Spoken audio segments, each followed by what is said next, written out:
School Board. Can I have a motion to certify closed session, please? Mr. Chair, I certify that to the best of each member's knowledge, the Williamsburg-James City County School Board, while in closed session, discussed only public business matters lawfully exempted from open meeting requirements as stated in Virginia law, and that only such public matters as were identified in the motions convening in the closed meeting were heard, discussed, or considered. Thank you, Ms. Ortego. Is there a second? Second. Thank you, Ms. Cook. Oh, she's giving it away. Thank you, Ms. Young. Oh, it's okay. And Ms. Aller. Mrs. Ortego. Aye. Mrs. Young. Aye. Dr. Beers. Aye. Ms. Cook. Aye. Ms. Hummel. Aye. Mrs. Hunley. Aye. Mr. Dowell. Aye, thank you. And can I have a motion to approve the agenda? Mr. Chair, I move approval of the agenda as presented. Thank you, Ms. Cook. Is there a second? Second. Thank you, Ms. Hundley. Hunley. Sorry. It's been a few weeks. Good to be back with everybody, though. All right, Ms. Aller. Ms. Cook. Aye. Ms. Hummel. Aye. Mrs. Hunley. Aye. Mrs. Ortego. Aye. Mrs. Young. Aye. Dr. Beers. Aye. Mr. Dowell. Aye, thank you. And item 4.01, Superintendent's Report. Dr. Heron. Thank you, Mr. Chair. I'd like to begin by welcoming everyone back from what I hope was a very restful spring break. The fourth marking period began yesterday, and we look forward to a strong and successful end to the school year for our students and staff. Choir students at Toano Middle School had the unique opportunity over the break to kick off the holiday with a trip to the Richmond Raceway to sing God Bless America at the opening of the Toyota Owners 400 on Sunday, April 3rd. To make the experience even sweeter, the official Richmond Raceway pace car visited Toano on Friday, March 25th.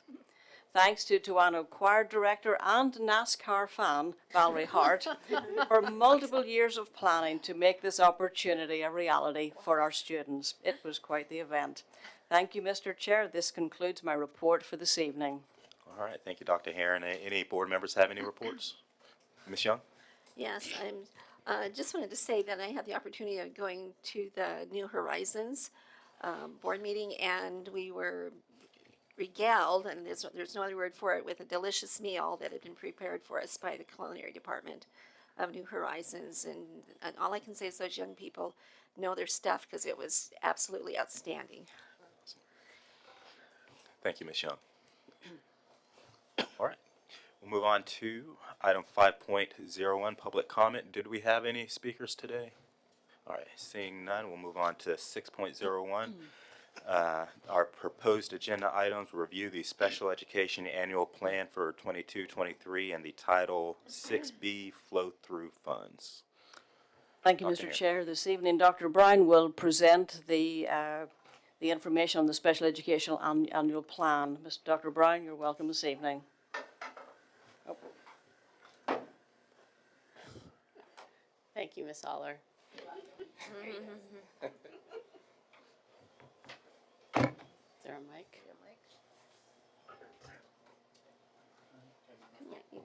Yeah, she's on it. Yeah. Should have introduced much more slowly. That would have. We're moving along quite quickly this evening. Dr. Brown, welcome this evening. Thank you. Greetings, School Board Chair Dow, members of the board, and Dr. Heron. It is a pleasure to come before you to review the proposed local special education annual plan. In board docs, you should have a draft copy of the local special education annual plan, Part B flow-through application, and report from the VDOE. This presentation will provide a brief overview of the provisions contained within. The Special Education Annual Plan is a regulatory requirement under the Individuals with Disabilities Education Improvement Act, or IDEA, of 2004, and serves as a formal agreement between local school boards and the VDOE regarding the provision of special education and related services for students with disabilities. Each component of this plan must be improved in order to receive these federal funds.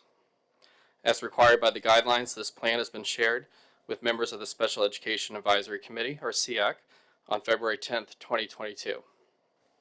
The federal funds provided to local education agencies under this plan may only be used to pay the costs of providing special education and related services to students with disabilities.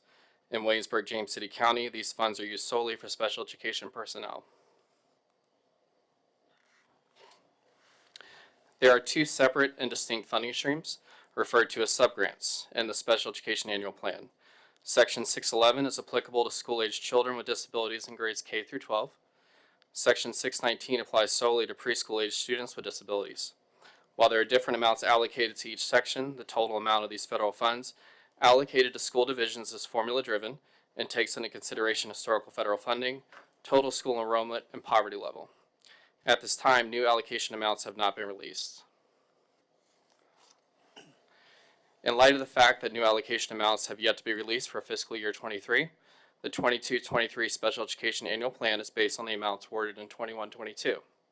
That amount is $2,229,301. The amount allocated to the Section 611 subgrant, which applies to school-aged children in grades K through 12, is $2,200,246. As outlined in page 12 in the application, Section 611 subgrant identifies the special education personnel whose salary and benefits will be paid with these specific funds. As found in page 15 in the application, the Section 619 subgrant is significantly smaller at $29,055.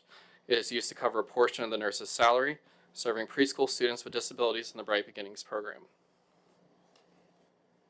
As you have seen in your review of the application, there are various required components contained within. While the majority are fairly straightforward, I will talk in greater detail about a few of the more substantial provisions in the application report for the 22-23 award year. Page 8 of the application is the report on implementation of the 21-22 annual plan. As you see, it's noted that all federal money allocated in the annual plan for 21-22 is utilized for the salary and benefits of special education personnel. Historically, our division has used these funds for special education personnel, and that continues to be what is proposed in the 22-23 annual plan. This formal agreement ensures that the division adheres to the regulations governing special education programs established under IDEA. The Department of Special Education and all WJCC staff play a role in ensuring that the following statement of assurances are implemented throughout the calendar year. The next noteworthy provision is the maintenance of effort information, which can be found on page 9 of the application. This federal regulation requires divisions to budget in each subsequent year at least the same amount that is actually spent for the education of students with disabilities in the most recent preceding fiscal year. It includes costs above and beyond those required to provide regular education programs for non-disabled students. There are 4 tests to determine if the division is in compliance: either local dollars, local plus state dollars, local per capita amount of dollars, or local plus state per capita amount of dollars. The amounts listed here are the projections based on the division's 22-23 preliminary budget and were provided from our Department of Finance. A quick comparison of the MOE calculations for the 21-22 fiscal year against the projections for the 22-23 suggests that we will meet the means test in all 4 categories by spending more in a subsequent year. The amounts listed in the column entitled Increase illustrate how much more we are projected to spend in each category, our test area in 22-23 than was spent in 21-22. In order to be in compliance, you only have to spend the same or more in one category. The federal child fine regulations require local school divisions to identify, locate, evaluate, and provide services to children who reside in our locality and who are in need of a special education and related service. That obligation also extends to children who attend private schools and are homeschooled within the geographic boundary of our locality. The proportionate set-aside amount, which is addressed on page 10 of the application, states that the local education agency must spend a proportionate amount of federal funds on providing special education and related services to parentally placed private school and homeschool children. There are 89 students who have been identified as having disabilities and are parentally placed in private schools or homeschooled. This is an increase of 38 students from the 2021 school year. The average allocation per eligible child is $1,162.30. The total proportionate set-aside amount is $103,445.15. This is an increase of $45,599.91 in the total amount. Speech and language therapy is one of the direct services provided to students permanently placed in private schools or homeschooled. Accordingly, as noted in this section, these set-aside amounts are used to cover a portion of the salaries and benefits of the 8 speech and language pathologists who provide these services to these particular students. The proportion set-aside amount is a part of the total Section 611 subgrant allocation. WJCC continues to provide special education programming that is student-centered, inclusive, and aimed towards student achievement for students with disabilities. The following provides an overview of our student with disabilities population that was submitted for our December 1 count. This equates to roughly 16% of our overall student population. Following your approval, this application will be submitted to the Virginia Department of Education by the due date of May 13th, 2022. We can expect to receive preliminary award amounts by July, and the final award amounts are typically released by October. Once approved, this plan takes effect on July 1st, 2022, and will run for 27 months, and it must be spent by September 30th, 2024. At this time, I'm happy to answer any questions that you might have. Questions for Dr. Brown? Ms. Young? Thank you very much for the report. I just have a question about the PSA, the proportion set aside. How is that amount of $1,162 determined? How is the amount determined of the 100,000? So we have to submit with our December 1 count how many students are in private school or permanently placed in private school. They use that amount plus our total allocations to determine that. So we submit the numbers, the VDOE provides us with the total amount that should be provided to that student population. The reason I'm asking is I'm looking at the local amount contributed for special ed plus the local plus state. It's like $3,000. I'm just still not understanding. I mean, does the division determine the amount that will be proportion? No, that's determined by the VDOE. By the DOE. Yes, Okay, ma'am. thank you. I'm sorry I didn't hear that. Ms. Cook? Thank you, Mr. Chair. Thank you very much, Dr. Brown. I have a couple questions. So first, thank you for sharing this with the SEAC, and I'm just curious if you could share with us any feedback that they may have had. I think we came to a consensus that advocacy for more federal funding would be beneficial. So. That segues nicely into my next question.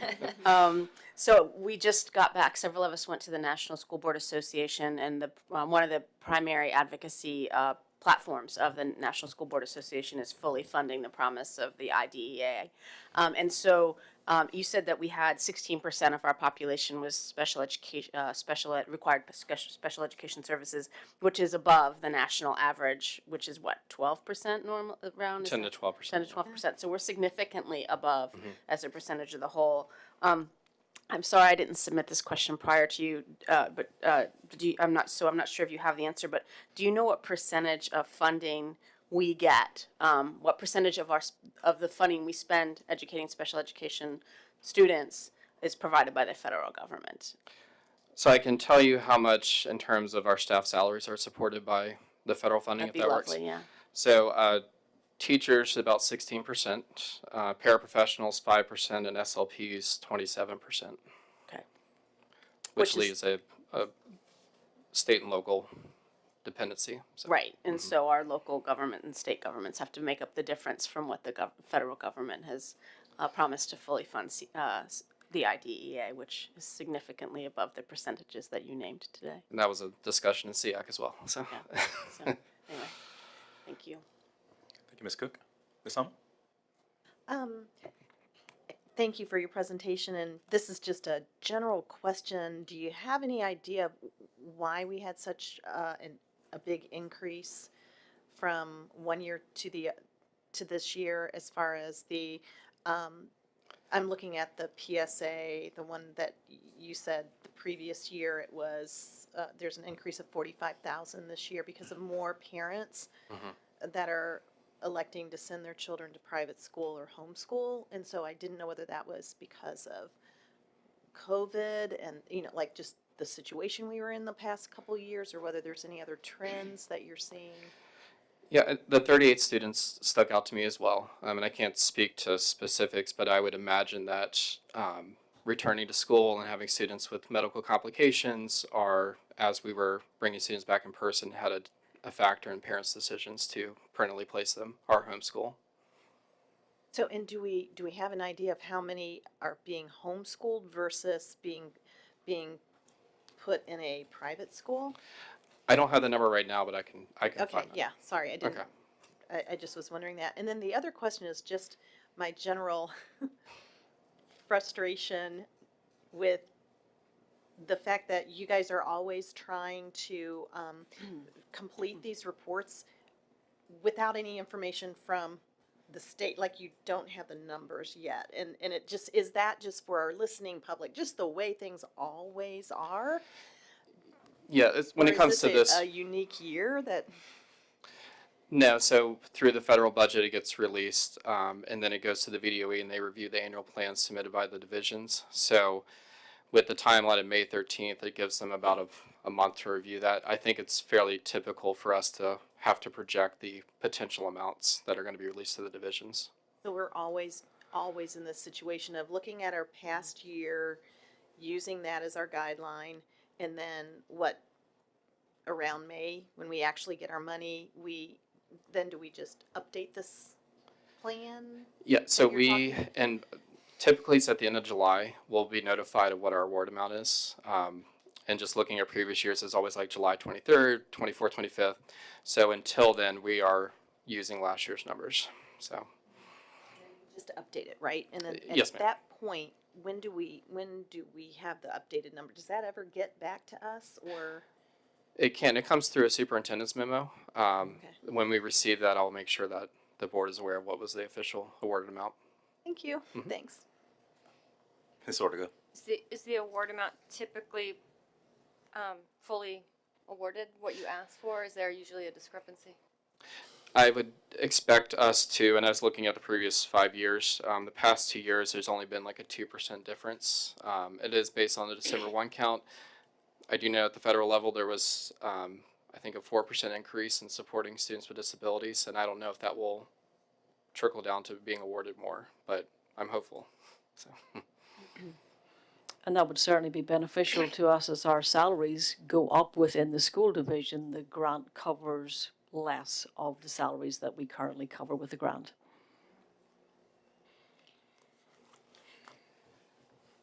Dr. Beers? Yeah, I have a couple of questions about the preschool program, Bright Beginnings. And one of them is I'm assuming that there's staff in there with special ed background and training to work with those kids. There also must be staff in there that are prepared and ready to work with at-risk children, correct? Because there are two populations in that Yes, sir. program. And I'm struck by we use the word inclusion, and I'm struck by the fact that all the special ed kids are included with all the other Bright Beginning kids who are at risk. I guess what a concern that I have is that the special ed population continues to grow. There are kids on the waiting list for the regular Bright Beginnings program. The regular Bright Beginnings program was originally designed to help the at-risk children. I know you're in special education. What are your thoughts on how that can be, we can rectify that or change that so there aren't, will that continue to grow, I guess? Should we have a separate preschool special ed program? Dr. Beers, I can probably jump in and address that. I don't think we'll ever have a separate program because we believe the students function best when they're in an inclusive setting. And hopefully, as we move forward with our early childhood centres and our increase of space, we will have the opportunity to serve all the students who are at risk as well as the required serving of special education students. I don't, Dr. Brown, you may have something to add. Part of that, though, is when you have a group, a sizable group of preschool handicapped children, they're not working with all, I know, I hear what you're saying, that that they benefit from interacting with other kids. I have a hard time understanding that if the preponderance of students, number of students in that program are special ed, they're basically going to be working with each other preschoolers. They have language, obviously that's an issue. At-risk kids also have, language, issues as well. I'm just, I can't help but think sometimes that, the program, the kids for which that program was originally designed, I'm having a hard time thinking they're not getting somewhat shortchanged if there's so much emphasis on special education in that preschool program.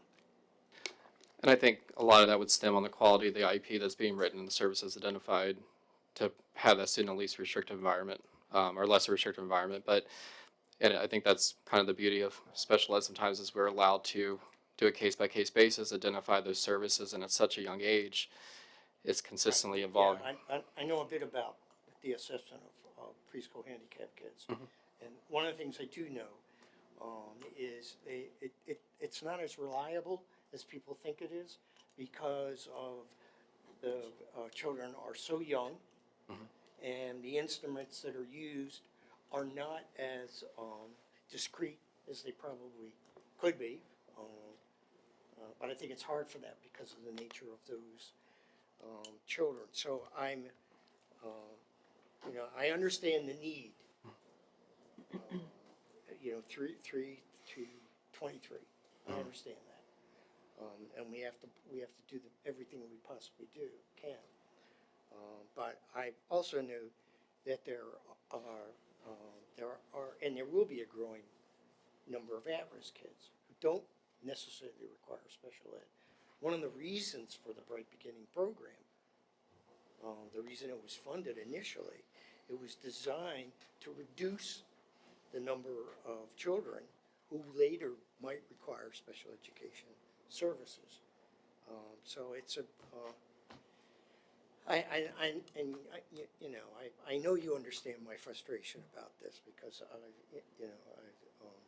this is a program that's obviously near and dear to me. It's, so much of my work dealt with preschool and K-3 kids. So I guess I'm not getting an answer to that question. Are we going to grow the program? How do we get the rest of the? Dr. Beers, let me see if continually, let me see if we have anyone else that has questions for Dr. Brown, so we can protect his time. Are there any others? Okay, Dr. Brown, did you have any final comments for us for the board? Just in final reference to your comment, I just know from the special ed department, those students who have been identified or going through the process, we're going to do everything we can to make sure that they're being provided a quality program. So I appreciate you being here. You're definitely on the ball, and this program is definitely in great hands with you, and appreciate all the information. I don't know how you keep track of it, but thank you so much for all of your work. Thank you. And for answering our questions. Thank you. Let's move on to item 6.02, review the local plan and budget for CTE Carl D. Perkins grant for 22-23. Dr. Heron. Thank you, Mr. Chair. Happy to introduce Ms. Walter this morning, who will be presenting the grant information this evening, the Carl D. Perkins Career and Technical Education Act grant. Thank you. This is an annual presentation as well that we have at this time of year. Ms. Walter, whenever you're ready. Thank you. Good afternoon, Mr. Chair, Dr. Heron, and members of the board. The Carl D. Perkins Career and Technical Education Act focuses on improving the academic and technical achievement of CTE students and strengthening the connections between secondary and post-secondary education. Perkins affords states and local communities the opportunity to implement a vision for CTE that uniquely supports the range of educational needs of students, exploration through career preparation, and balances those student needs with the current and emerging needs of the economy. Each year, we are required to develop and implement a local plan for CTE in order to be eligible for funding. This plan has been reviewed and approved by members of our 21st Century and Career Ready Advisory Committee, and I will be presenting the plan to you this evening, which is broken up into sections referred to as schedules. There are a total of 18 schedules in addition to the annual performance assessments in the Perkins local plan.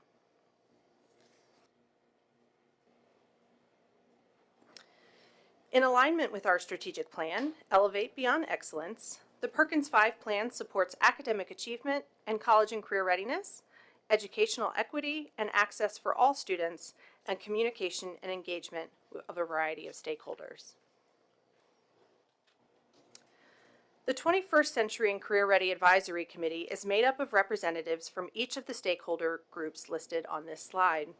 The Advisory Committee, which meets throughout the year, has been involved in the development, implementation, and evaluation of WJCC's CTE programs. We would like to thank all the members of this committee for their dedication to CTE and for reviewing, providing input, and approving this year's local plan at the meeting on March 23rd, 2022. Their participation in this committee provides invaluable insight and a wealth of knowledge and resources for which we are truly grateful. A list of specific members of the 21st Century and Career Ready Advisory Committee members is listed on Schedules 1 and 2 of our local plan. Part of the Perkins 5 plan includes an examination of WJCC performance on identified standards in comparison with Virginia agreed-upon performance levels. This information is broken down on this slide for you and can be found on page 7 in the local plan provided. When viewing the slide above, a CTE completer is a student who has met the requirements for a career and technical concentration or specialization and all requirements for high school graduation or an approved alternative education program. Special populations is defined by 9 different categories a student may fall in, including students with disabilities, economically disadvantaged students, English language learners, and students with parents who are active duty military. In the slide above, you can see that WJCC met and exceeded Virginia agreed upon performance levels in the majority of categories identified here. There are 3 areas where we did not meet the performance levels during the 2021 school year, which are non-traditional program concentration and participation, and participation in work-based learning for both all completers and for special populations. Non-traditional program concentration is the number of CTE completers from underrepresented gender groups who during the 2021 school year completed a program that leads to employment in non-traditional fields. The term non-traditional fields means occupations or fields of work such as careers in computer science, technology, and other current and emerging high-skill occupations for which individuals from one gender comprise less than 25% of the individuals employed in each such occupation or field of work. An example of this would be female students in engineering courses. Non-traditional program concentration continues to be an area of challenge in WJCC and a focus of improvement for us as a team.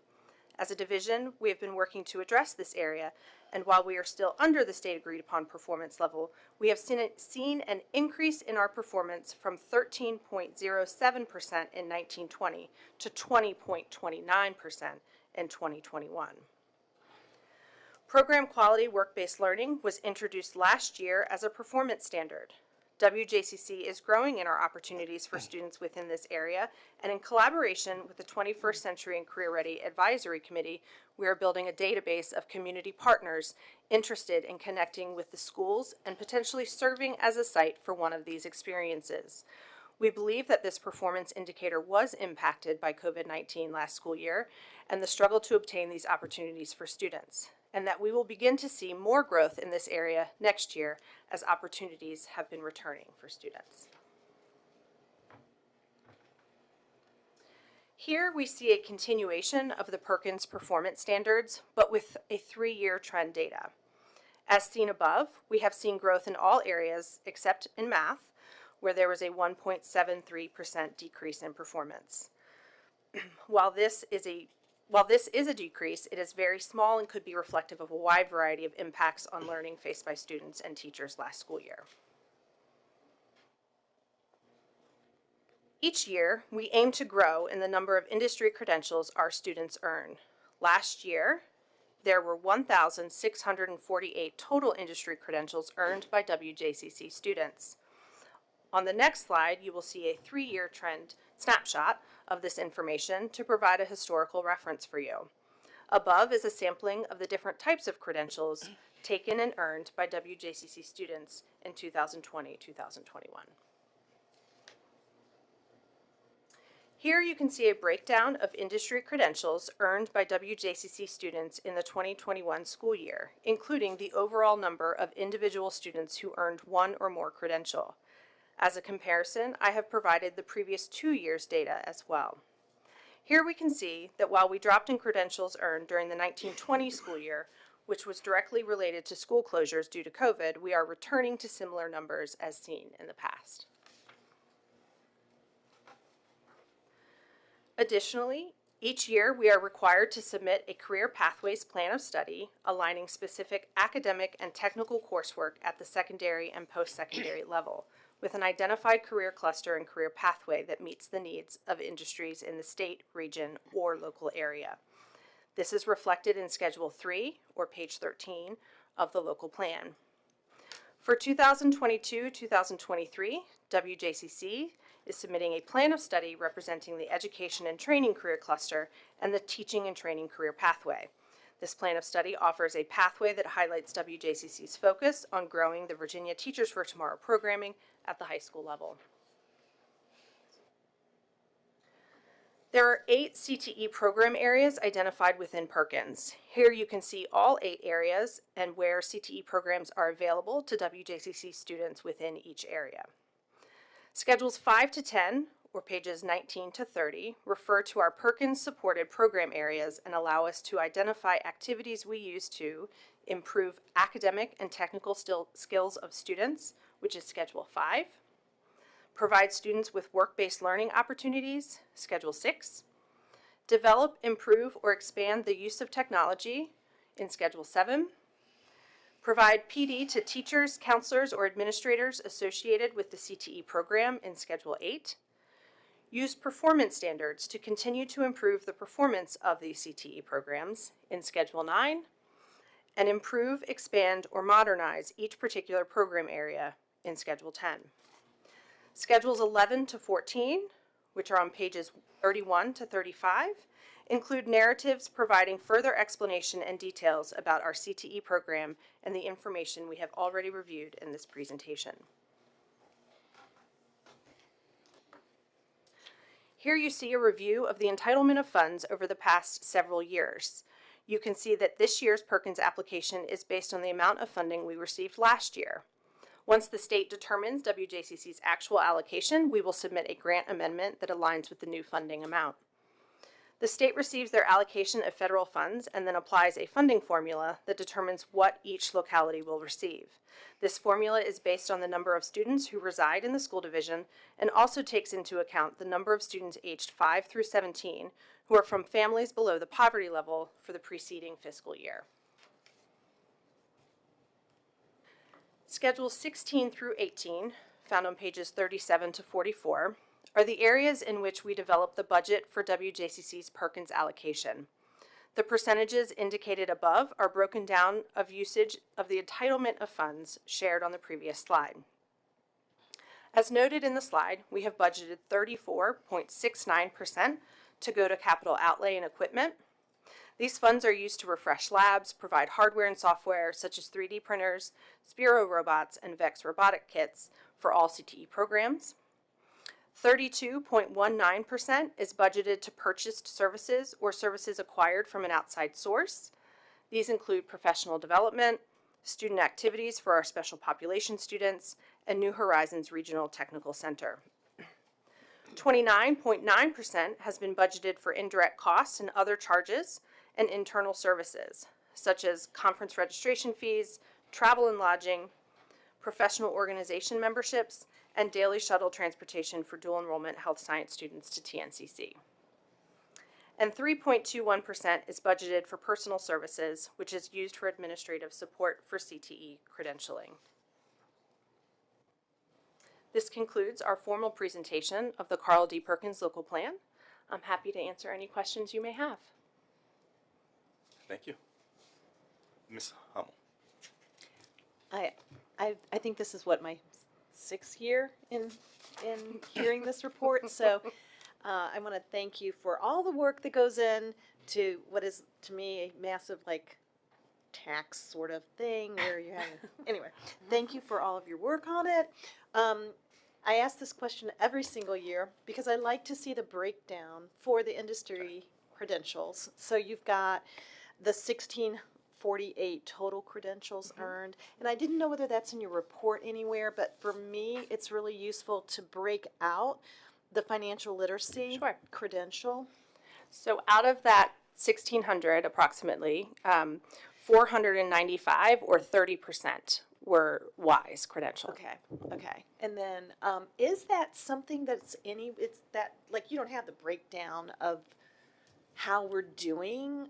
You know, I just think it's interesting. It would be something that would be interesting for me to see, but I don't know how difficult it is, so I don't want to For Actually, every credential and how many we just earned? like see, like That's a you've chart got we the can provide for you. 1648. That I just like for me, I'd like to know what are our students really interested in? What are Right.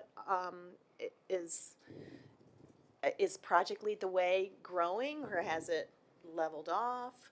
Those are kind of the things I'm interested in. Okay, yeah, I can seeing, provide but that for I you. don't want to do it if it's too much work because I know you just finished this massive Carl Perkins grant. So, and then my other question that I ask every year with the non-traditional is, are they also counting, let's say, males, the percentage of males taking cosmetology? Yes, that does count. The state sets which courses count towards non-traditional and which courses don't, and so we use that as our guide when we code our courses. Oh, and so some of that is it a New Horizons, just looking at the amount of options that we have at New Horizons and which ones might be geared towards a very gender specific track, and that maybe that explains why we're getting dinged in this area. So, in conversations across the state, this is a challenging area for many divisions.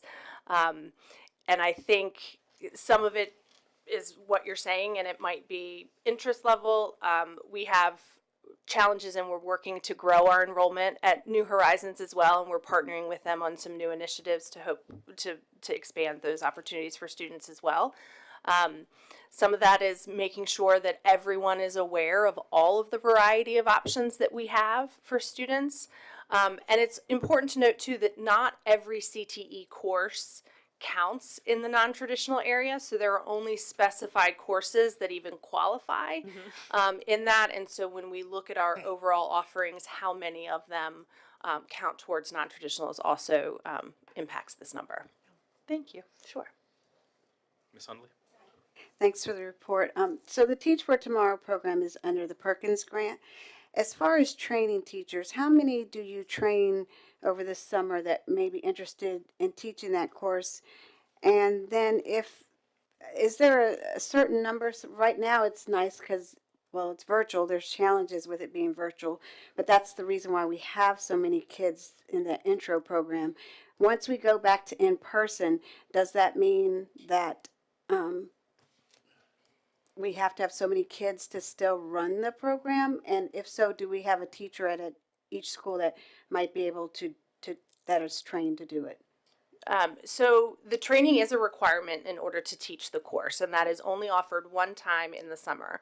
We do have a list of teachers throughout the division who have already completed that training, and we encourage every year to send others. And so we look at if there's an interest and availability on the part of the training. They have a cap on how many they can take across the state as well. Then we would like to send interested teachers to become trained because they don't have to go annually.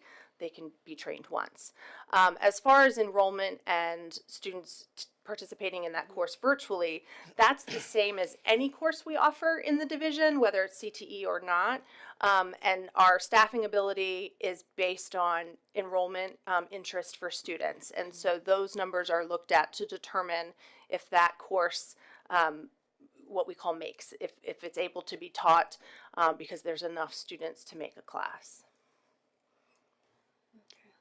Ms. Ortega? Oh, I'd had a follow-up on Ms. Hummel's question that just occurred to me, but it's not a not an important question, but we were talking about the non-traditional, and I just wondered, is there a significant gender discrepancy between who actually enrolls in CTE courses to begin with in any CTE? That is an answer I don't have for you right now, It's and not I'd a have big, to look it's not into. like something you have to go research. I just was curious.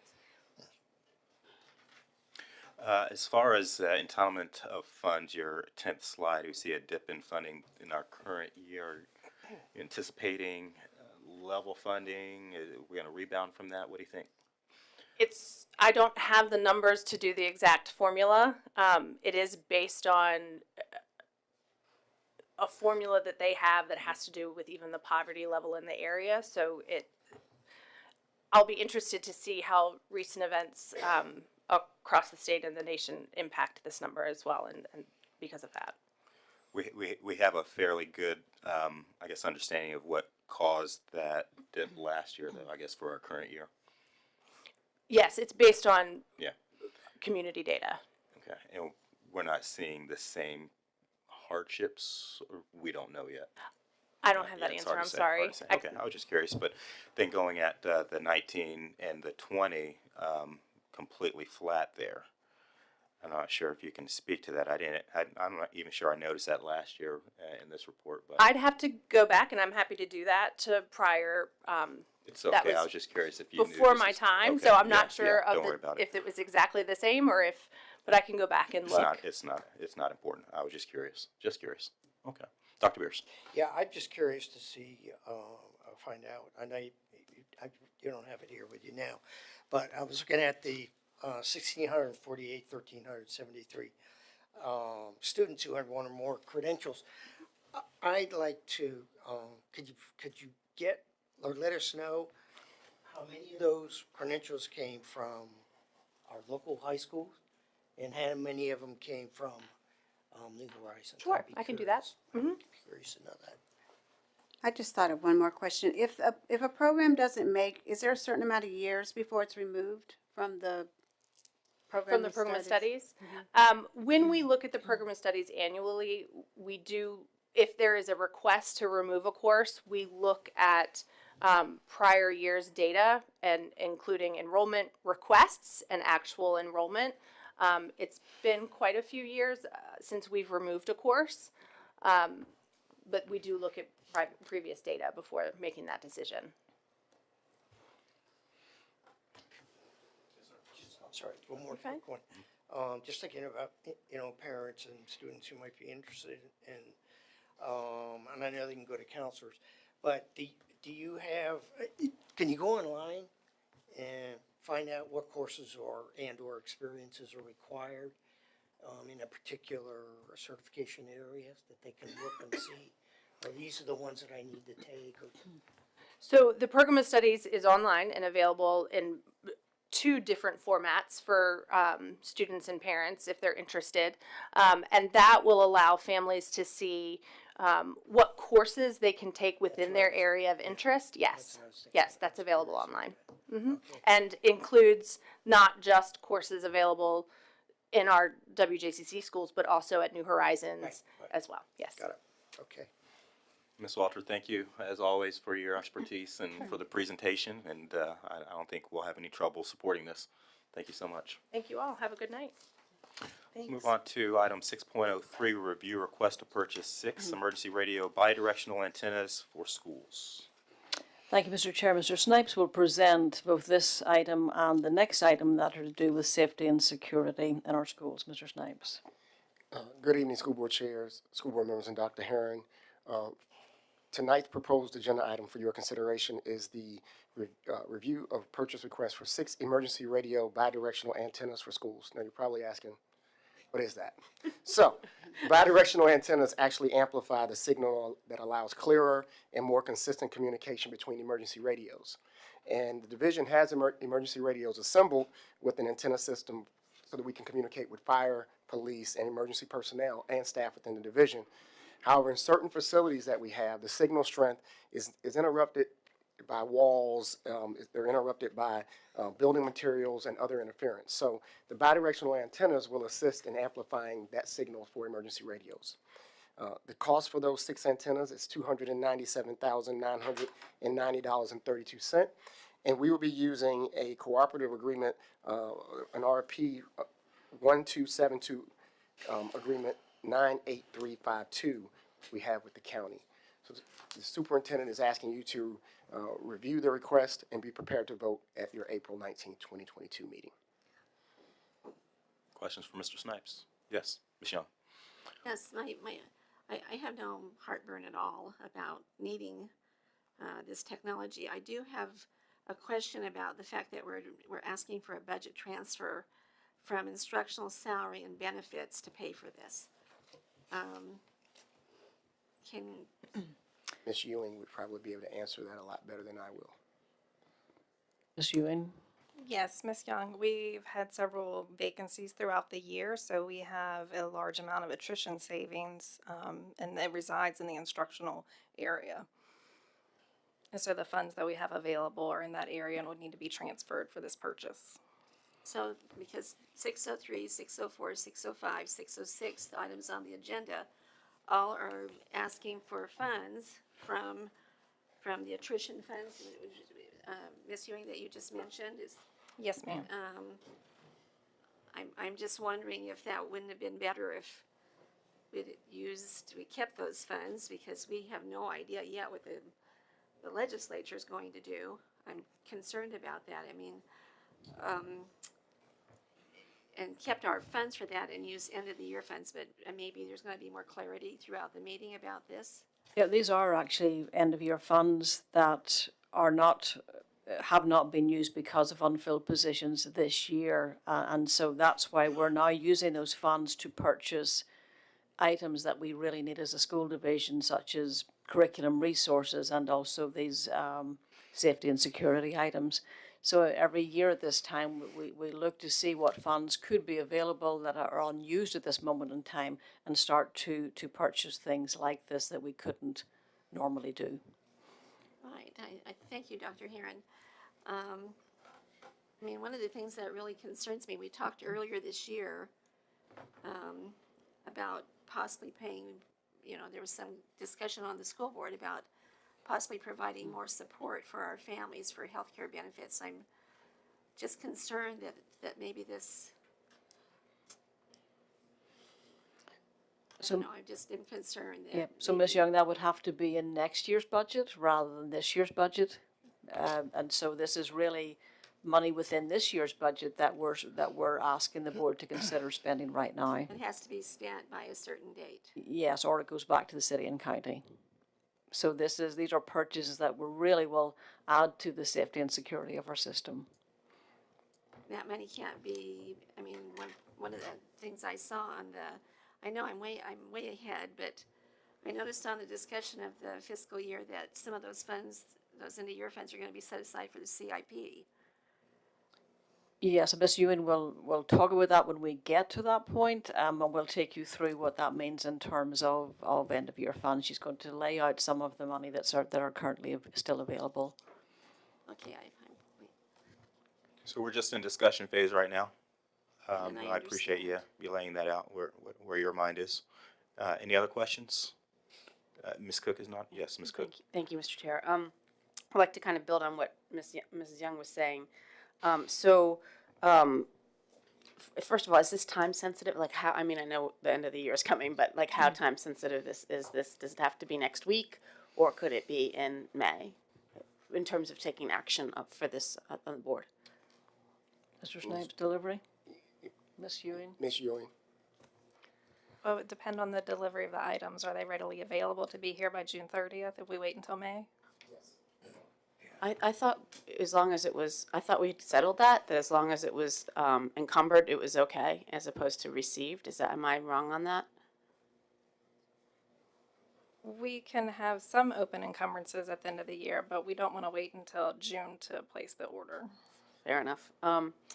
I just asked because I think Mrs. Young brings up a good point just in terms of order of discussion and just how, so we may need to discuss this again at the next meeting before we vote. So it might have to be on the meeting twice if we need to take action next meeting.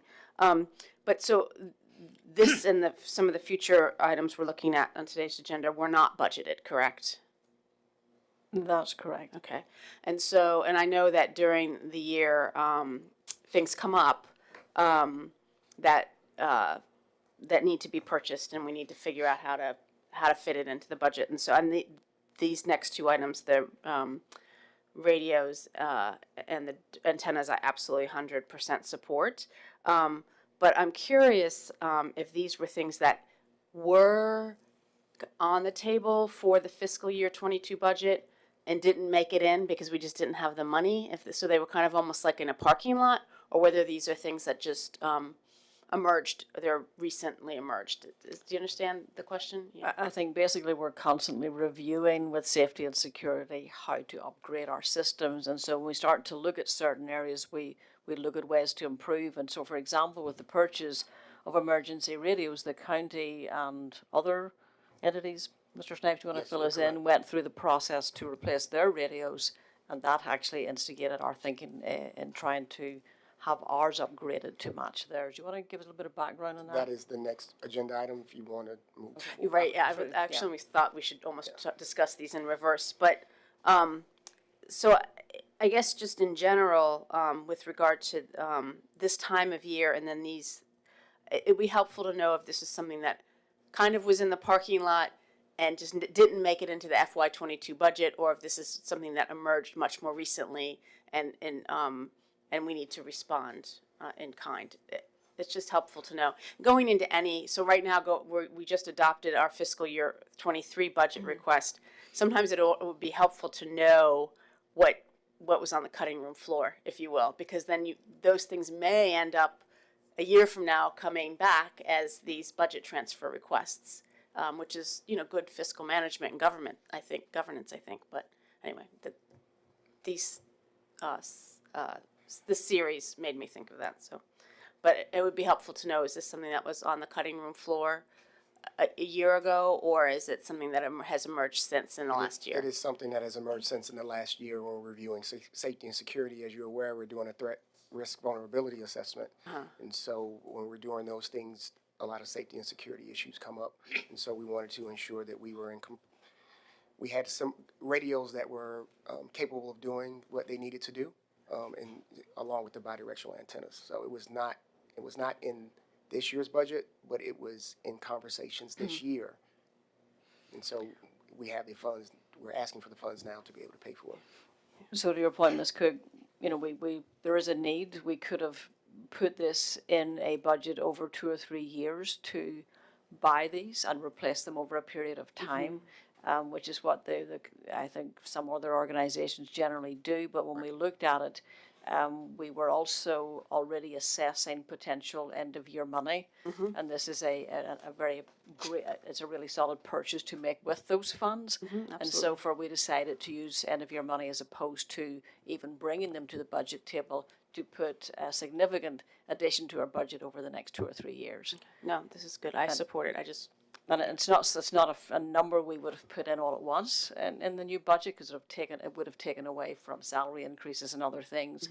And so we're continuously monitoring the amount of potential savings with unfilled positions, with fuel and everything else. And we knew we'd be in a position potentially to do this at this point in the year. So there was some planning behind it. The need was there. November, December, the discussions early in the year. But we made the decision to attempt to do it with end-of-year money rather than put it into next year's budget. Before we take more questions, why don't we have Mr. Snipes go ahead and move on to the radio portion of this discussion and give us a clearer picture of what we're talking about. Proposed agenda item 6.04 is for your consideration and review and purchase request of replacement of 270 emergency radios. As mentioned earlier, in 2004-2005, about 15 years ago, WJCC schools, James City County, York County, and Gloucester County were part of an emergency communications purchase to enhance communications within the region. In order to maintain the continuity of the emergency service communication among these entities, the radios and consolettes, which are the consolettes are what we put the radios in, were going to be used by staff to communicate with local emergency services internally, and in the event of an emergency. Failure to communicate during school times, of course, is a situation that we want to avoid. And with the age of the current equipment and the inability to get items repaired because of the age of that equipment, there's a critical need to update those emergency radios. The total cost for the 270 emergency radios is $975,356.37. And as mentioned earlier, there will be a budget transfer requested for instructional salaries. The purchase will come from RFP number 1272, agreement 98352, and the superintendent recommends that you review the request and be prepared to vote at your next meeting on April 19th. So I saw Ms. Ortego and then Dr. Beers. If you still had questions related to both of these? I have a general question. Yeah, please. And maybe this is jumping ahead, so if this is coming later in the discussion of end-of-year funds, that's fine. But are these items that are in this section, does that sort of encompass all of the end-of-year funds? I'm just trying to get an overview of how it relates to what's left. Yeah, so the discussion of end-of-year funds, I think it already assumes the potential of this purchase already done in what will be presented tonight. Is that correct, Ms. Ewing? So the numbers that will be presented would be assuming the expenditures on these items. So if you were to add these to the numbers that we present, that is the current end-of-year. So we know they're almost Position. like 1.2 million or something.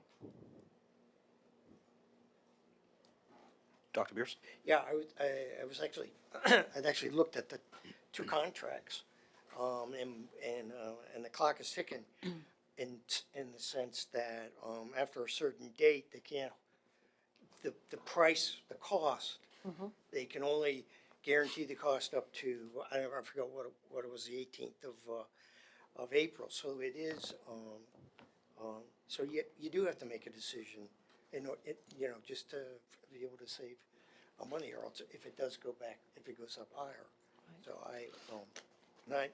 I support it, and I think if there's delay, that could end up costing us more money than it is now. I'm just, How accurate is that? I was just writing that down to review. Thank you. And provide an answer. Yeah, the price has been negotiated. There was a price negotiated by the city and county and other entities earlier in the year, and then we were able to negotiate the same price. okay. Selma? Thanks. So am I to understand the city and the county have already upgraded to this? They either have upgraded or they're in the process of doing so. They are going to upgrade. If the city, county, and Gloucester, they are going to upgrade their emergency So radios. if we don't do this, we're the sole, we're Could be. I'm not sure what their boards are deciding as well, but we could at be. least within our own county, city, There's a possibility, yes. police, our region, we would maybe be out of sync. It is a possibility, yes. Okay, thank you. And certainly one of the issues that Mr. Snipes mentioned earlier is the replacement of parts for some of these items is becoming more difficult on an annual basis. Do we have a reasonable system now? Of course, we're operating under that right now, but this would leave us moving into the future better prepared and allow us to have an excellent safety and security system for a considerable number of years to come. Ms. Young? Then Ms. Ortega? Mr. Snipes, I appreciate your being patient, but I do have a question. We're asking for 270 emergency radios. Will that replace all of them, or in the future, are we going to see the need to replace more of them? That will replace all of our radios in the entire school division. Okay, thank you. That was my question. Ms. Ortega? Yeah, are these recommendations that came from safety security review, and are there others? And I realize that you might not be able to say if there were what they are, but were there others that also Yes, would we be do. additional expenses? Yeah, the actual analysis is still underway, and we don't have the report or findings Right, 'cause I from didn't that think we said report. But this is an ongoing, our own internal upgrades and assessment that's led to the request for this purchase. Thank you, Mr. Snipes. I think we have a few questions that maybe we'll get follow-up from you from, but really appreciate your time. Thank you. Yeah, thank you, sir. All right, we'll move on to 6.5, review request for social studies curriculum resource adoption. Dr. Heron. Thank you, Mr. Chair. This is one of two textbook and instructional materials adoptions that we're presenting for your consideration tonight, and Ms. Ford is going to present the social studies one. Thank you for being here tonight. Good evening, Mr. Chair, members of the board, and Dr. Heron. This evening, I will present you with an overview of the social studies textbook and instructional materials selection and adoption process, and provide recommendations from the adoption committees for the acquisition of instructional materials for the following social studies courses: 4th grade Virginia Studies, AP United States History, AP United States Government and Politics, and AP Economics. The curriculum and instruction team initiated the textbook selection and adoption process for these 4 courses based on 3 considerations: the need for instructional materials, the need for instructional materials aligned to revised standards of learning, and the age of existing materials.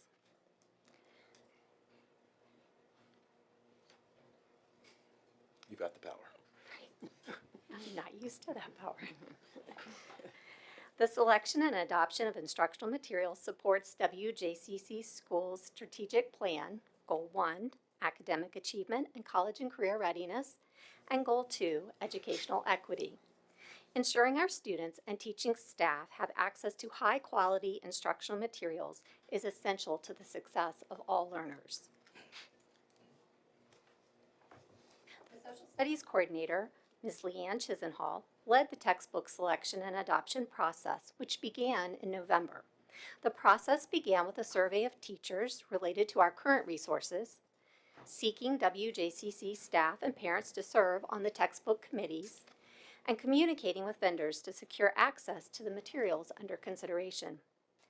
The review and selection process took place in February and March through committee meetings, providing access to materials, and gathering input from committee and citizen participants. Materials were available in all schools and central office for staff review. Due to the COVID mitigation strategies that were in place when the textbook selection and adoption process began, the community was provided digital access to the materials. Information for the textbook and material review opportunities was communicated through the WJCC family newsletter and the WJCC website. When the COVID protocols changed, a textbook fair open to the public was hosted in March at James Blair Middle School. Citizen participants were able to review the physical copies of the resources under consideration. A panel of internal and external stakeholders was invited to serve on the textbook selection committees. We are appreciative of the work of the committee members and their colleagues. In addition, we would like to thank Ms. Julie Hummel for serving on the committee as our school board representative. The curriculum and instruction team, which includes staff representing the content areas, special education, English as a second language, and gifted education, supported the development of the evaluation rubric to ensure the materials were reviewed with consideration for all students' needs. At the initial committee meeting, the group reviewed the timeline for the process, how to access the digital resources, and the evaluation tools. At the final meeting, the committee members in attendance reviewed the feedback by course and had the opportunity to provide additional feedback regarding the instructional impact of the resource materials. At the conclusion of the meeting, the committee made a textbook and materials adoption recommendation. Committee members and citizen participants provided evaluative feedback for the textbooks and materials. Participants considered features such as the scope of content, the alignment of the content to the standards of learning, and the comprehensive nature of the resources. The Social Studies textbook and instructional materials selection process has concluded, and we offer these recommendations for adoption for Virginia Studies, AP US History, AP US Government and Politics, and AP Economics. Along with these recommendations, we would like to thank the staff and citizens who participated in the textbook selection and adoption process. The participants provided valuable feedback for our opportunities the department has to enhance the process for future textbook selection adoption cycles, including holding more than one textbook fair, extending the window of time the resources are available for review, and narrowing the number of courses included in a single selection cycle to reduce the overall volume of materials available for review. This concludes the presentation. I am happy to take any questions you have at this time. Thank you, Ms. Ford. I heard that right, Ms. Ford. Okay, good. Thank you. Any questions? Yes, Ms. Hummel. So I served on the 4th grade. I did not serve on the AP, so I just wanted the high school books. But it was a very, for me, it was the first time I had served on a textbook committee, and I just wanted to say thank you for all of these teachers and all of the professionals that were actually doing the hard work of serving on the committee, because I just answering the rubric, just answering the survey, I had to say not applicable, not like I couldn't answer the questions because I don't have the professional wherewithal to answer the questions. And I'm just saying that only because we should never lose sight of the professionalism required on a textbook review.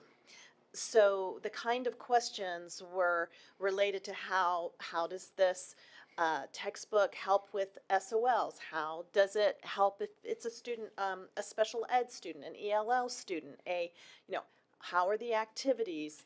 Just like the number of things that you, as a professional educator, need to make decisions on for a textbook is just amazing to me. And so I wanted to just thank the professionals in the group for letting me kind of like peek into how the process works. So a question about, like, there were 2 books that we were choosing between, and how do those 2 initial books get chosen? Yes, ma'am. The books that were reviewed and considered during the process came from the VDOE's approved textbook list for the courses. Okay, so you start at the VDOE, and then you have these 2 choices, and then all of our professional teachers are making the assessment. So anyway, that's it. I just want to say thank you, and once again, I am impressed by the level of professionalism that is required for educating our children. So thank you. Thank you, Ms. Hummel. Ms. Young? Yes, thank you so much for this presentation. One of the things I just wanted to comment on is I do appreciate the slide that had instructional material selection and adoption process timeline, because I think that's the first time I think I've seen it, where we actually see not only the timeline, but also the process that's involved in this. I appreciate it, but could you go back for me and read the 3 recommendations that came at the end that was decided? Because I did have questions that related to those, and I think you may have answered some of my questions. I just don't want to repeat myself. Ms. Young, were those the input and thoughts to improve the process next year, those Yes, recommendations? yes. Or those things that the staff are actually working on? Ms. Ford, if you could repeat those, that'd be wonderful. Absolutely. So some of the feedback that we received points out the opportunity we have to consider holding more than one textbook fair next year or during the next textbook selection cycle, extending the window of time that the resources are available for review, and then narrowing the number of courses that we would include in a single selection cycle to reduce the overall volume of materials that need to be reviewed. I totally agree with all 3 of those recommendations. And because one of the things I was thinking, because I'm a teacher, I was thinking about November, December, and January. Those are very difficult. That's a difficult period of time of the year for teachers. And there's a lot of requirements there for them. So I appreciate that. I hope that that will be moved back maybe till October at least. And then I guess the only other comment I have is I'd like to see this process pretty consistent throughout the curriculum, throughout the different disciplines of study, so that you wouldn't have to reinvent it every time. And but I do appreciate the recommendations because I think that would really help. But I did have one question about the review. Would that be that's not only review for teachers? Is that's also a review for the community? Yes, ma'am. Okay, thank you. Yeah, thank you very much for your presentation. I was just curious how the invitations to teachers, staff, parents, anyone else on the committee, how they are extended. We typically start if the course or the subject has a curriculum lead in each building. So the curriculum coordinators will communicate through the curriculum leads that we are embarking on a textbook selection process and we are interested in having staff who want to serve on that committee. We also communicate the process through our principals, through our coordinators' newsletters to the teachers across the content that they serve. So we try to push the information out both through word of mouth, through the instructional leaders, but also through email and other sources of information that the teachers access. Okay, So they're aware of the process. And then anyone, in this case, we had materials in every building. So whether a teacher was serving on a committee or not and could make that time commitment, they still had access to see all of the materials that were under consideration. And did you find that a lot of teachers took advantage of reviewing that if they weren't on the committee? I don't have the exact number of responses that we had from non-committee members or from citizens, so I wouldn't have a number, but we could certainly look into that. And certainly teachers and staff members in buildings had the opportunity to pick up materials and review them more as their time allowed and didn't perhaps necessarily engage with the rubric, the evaluation rubric. Sure. That And then was how more are by the chance. invitations extended to individual parents to actually serve on the committee, not just community feedback, but to actually serve on the committee? We typically, when we want to recruit parent participants in something, we will work through a building principal. But, okay, so I'd like to just add one thing when we talk about the actual committee itself, because I felt, even as a school board member, that I was not qualified to sit on that committee because I was not qualified to answer all of the questions on the rubric. So I don't know where this fits in with the whole textbook committee, but I just felt like I should have been, as a school board member, and I'm not saying like Mrs. Hunley, she has the qualifications to sit on a textbook committee for kindergarten or K through 12. I don't. So I don't know. This is kind of a wider discussion, but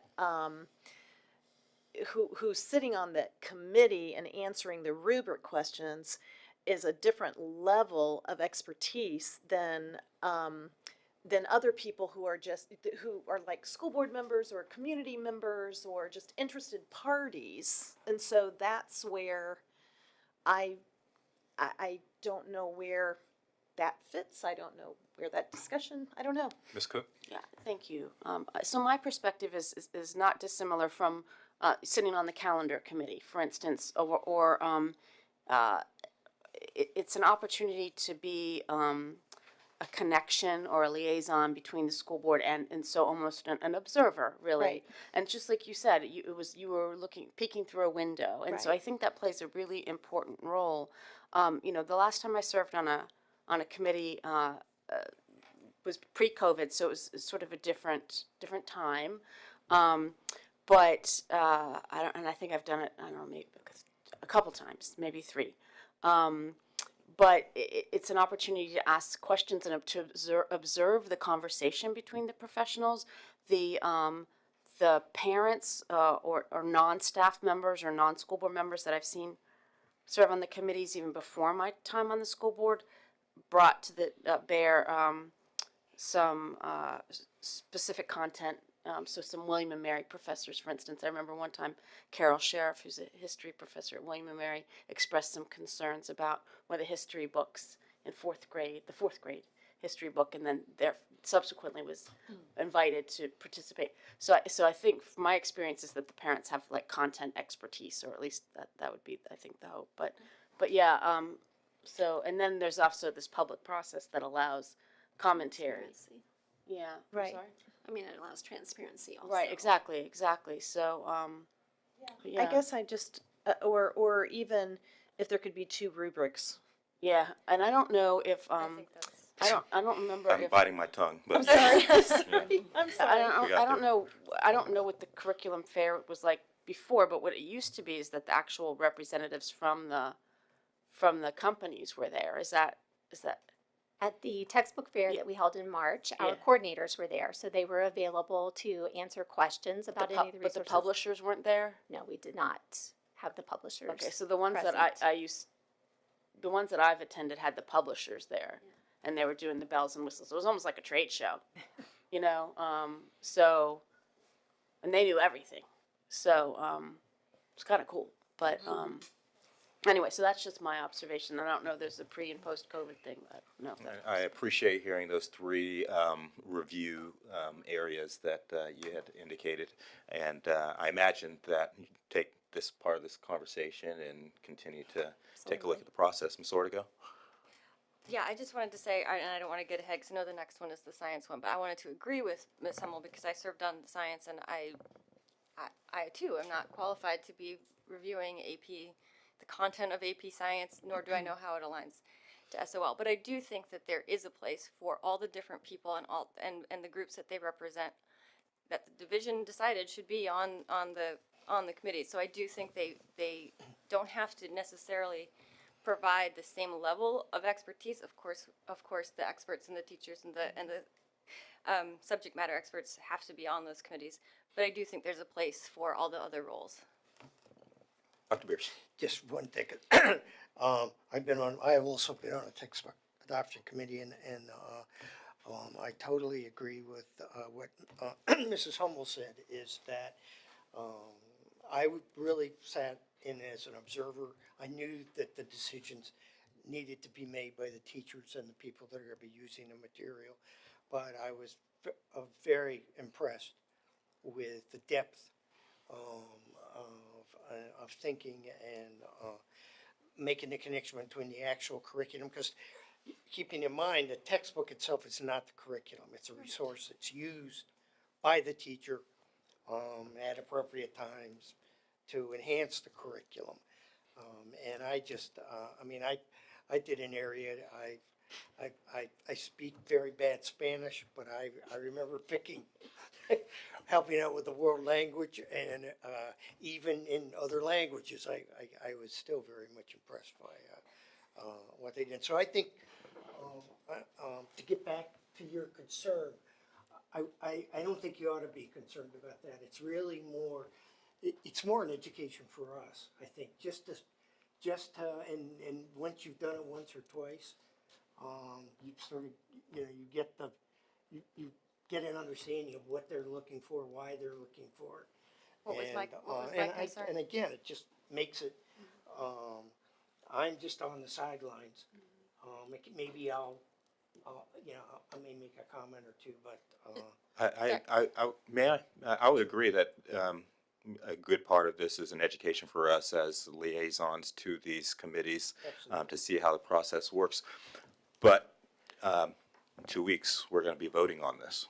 And I think because of that, we've got is it 1 week? Yeah, thank you. I would have missed that. 1 week, we'll be voting on this. And so we do have a great responsibility that, the community entrusts the board to finalize or to approve a recommendation. Ms. Ortega? No, I was saying 1 week. Oh, I thought you were asking to speak. yeah, Okay. can I respond? Yes, sir. to that? I agree. It is an important role that we play, and I'm just really grateful that we have such a level of professional educators that are in our system, and I have all the faith in the world with them, and for me, it makes the decision a little easier to make because of that. Just gonna, for the record, I did not sign up because I have sat on many of textbook adoptions, because even though it says the lead teacher, fourth grade, your whole team is called in to help you do that. So you do have a lot of expertise, even though it says the one person, they bring all those things down to the, say, we're having a team meeting to look over this textbooks, help me. So I have confidence in whichever one they picked that it was a thorough investigation. Thank you, Ms. Hummel, for stepping up. Yes. And for saying yes. Yeah, you serving. No way. And Miss Ortego for the next one. We're getting to her. Oh, yeah. All right. Ms. Ford, are you staying with us? No, sir. No, okay. Thank you, Ms. Ford. Space for science. All right. I'll be back in a little while, though. Thank you so much. All right, we'll move on to science. Dr. Herron. Thank you, Mr. Chair. Dr. Knight is on her way in to take us through exactly the same process because the process has been in place for a long time. It's been a standard process. We've used it for years, and she'll take you through some of you'll have heard some of this already, but it just applies to a different content area. Dr. Knight, when you're ready. Good evening, everyone, Mr. Chair, members of our board, and Dr. Herron. Now, I will provide you with an overview of the science textbook and instructional materials selection and adoption process and provide a recommendation from our adoption committee for the acquisition of instructional materials for the following courses. All middle school science courses and at the high school level, earth science, biology, and AP biology. Much of this presentation will sound familiar because our coordinators followed a consistent process for the selection and adoption of these materials and resources, regardless of the content area.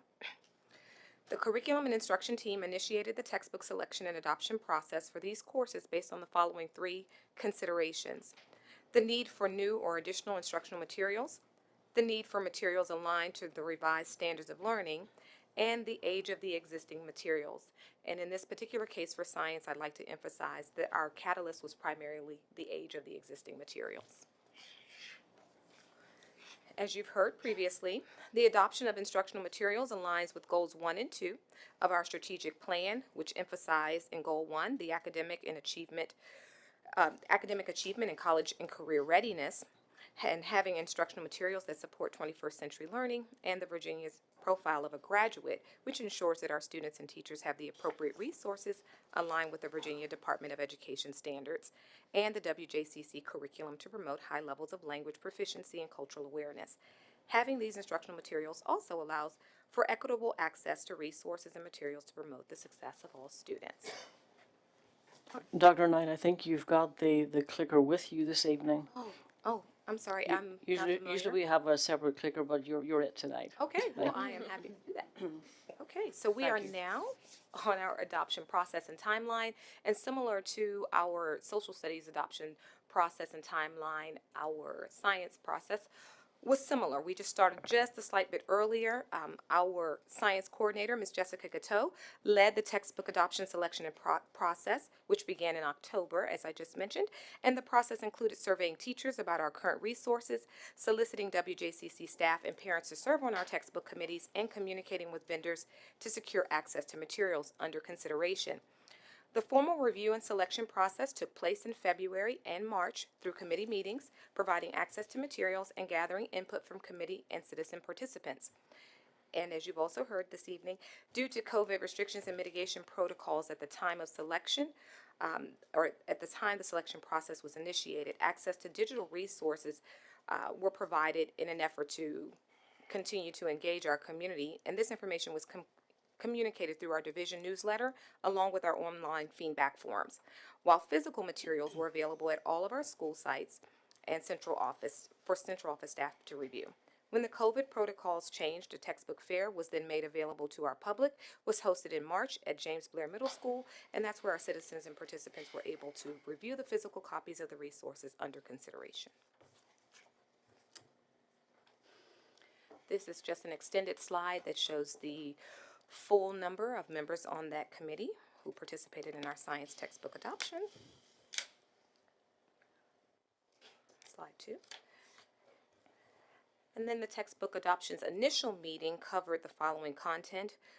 The group actually reviewed the timeline for the process and the evaluation tools, and the curriculum and instruction team which included staff representing content areas of special education, English as a second language, and gifted, supported the development of the rubric used to ensure the materials were evaluated with consideration for all of our students' needs. And at the final meeting, the committee members in attendance reviewed all feedback by course or level and had the opportunity to add additional feedback regarding the instructional impact of the resource materials. And at the conclusion of the meeting, each course or level generated a recommendation for textbook and instructional material adoption. And here's just a preview of the form that was used to collect feedback from our participants. Here, committee members and citizens provided evaluative feedback for the textbooks and materials, and as part of the feedback process, participants considered features such as the scope of content, alignment of the content to the standards of learning, and comprehensive nature of the resources when reviewing the materials. And these happen to be our final recommendations for middle school science and our high school science recommendations. Along with these recommendations, again, we'd like to thank all of our participants in the process, specifically to include one of our board members. We'd like to thank Mrs. Ortego for her support of this process. And along with her feedback and others, we have generated just a small collection of considerations for modifying the process in the future and welcome any additional feedback this evening. Thank you, Dr. Knight. Yeah, yes. I Ms. just, Ortega. thank Hunley, you. excuse me. Thank you for the report. Just for the viewing public, these are not digital textbooks. These are that we're adopting. They are the actual textbooks, correct? In all cases, we have physical textbooks available with the exception of one course, but each of the content areas that has physical textbooks also has a digital component, which Okay. we certainly appreciate the ability to continue to be progressive in how we meet the needs of our children so that they have access 24 hours a day, 7 days a week. But if children have these textbooks, they typically don't take them home, right? They just use them in the classroom, because if so, we'd have to charge them a fee to take them home and use them. Well, I'm not sure what the WJCC process is when students take a textbook from the classroom. Typically, it has been my experience, we've never charged students in any of my previous districts to take a textbook away because it's an essential resource. But given the fact that we are a one-to-one device division, children less likely need a physical resource at home because they'll have access to the digital content. Thank you. Yes, ma'am. We don't charge for students to use a textbook. I think the only time that there would be an issue with the textbook if a textbook was destroyed or was damaged. Or lost, like I had to pay for one. That's all reason why I was asking. Now I understand Keep the comment. That book at school. Don't bring that book home. Ms. Young. Yes, you said there were some recommendations. Yes, ma'am. They were the exact same recommendations that you Yes. heard from Mrs. Ford, but I'm happy to recap those recommendations. Some of them included holding more than one textbook fair, narrowing committee responsibilities, which could include things like limiting the number of courses under review at one time, or a reduction in the volume of items or criteria from the checklist to review, extending the window of time to review materials and resources. And then as a department, we haven't had an opportunity yet because we wanted to wait for some culminating feedback from the board today. But once we meet as a full body, we will consider some of the coordinators' feedback as well. Ms. Cook?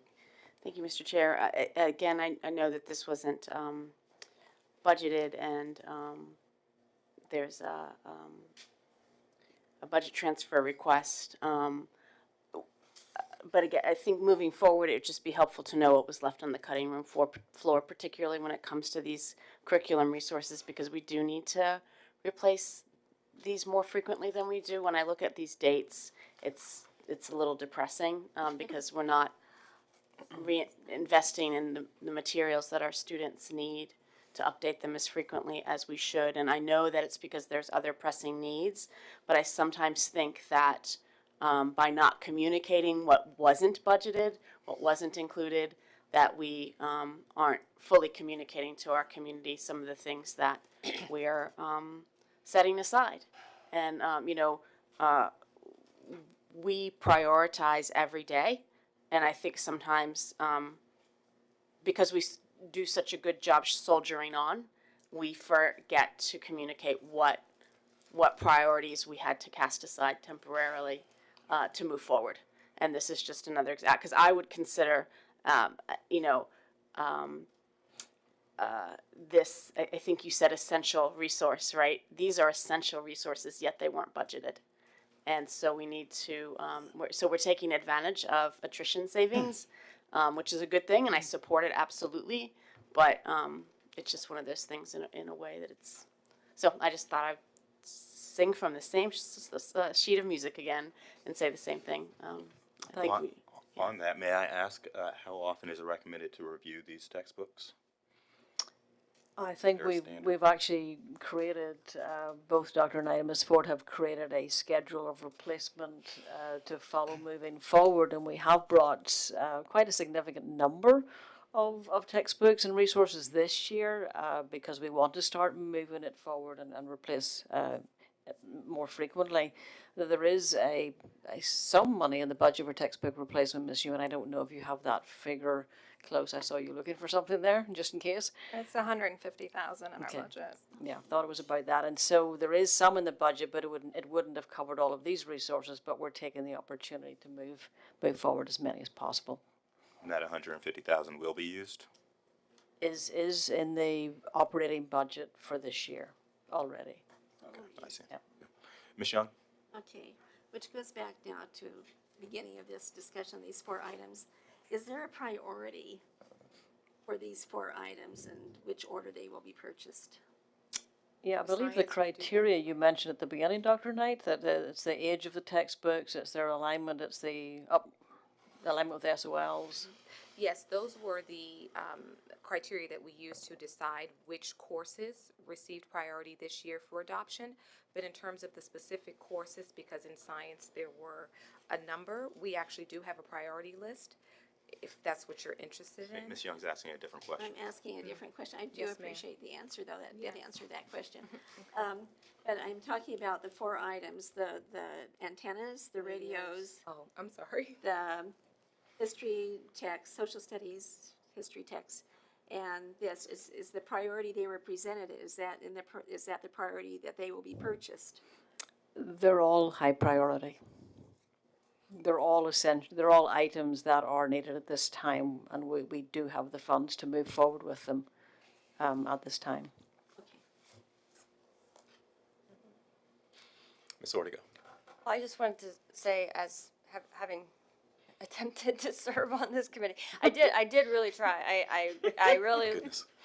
a lot of stuff. And for the most part, while I don't have an advanced degree in science, you could compare. I mean, you could, especially with the digital platforms, you could compare one that had specific modifications for other languages, for example, across the board amongst different curricula. You could compare special, if they made accommodations for specific special needs.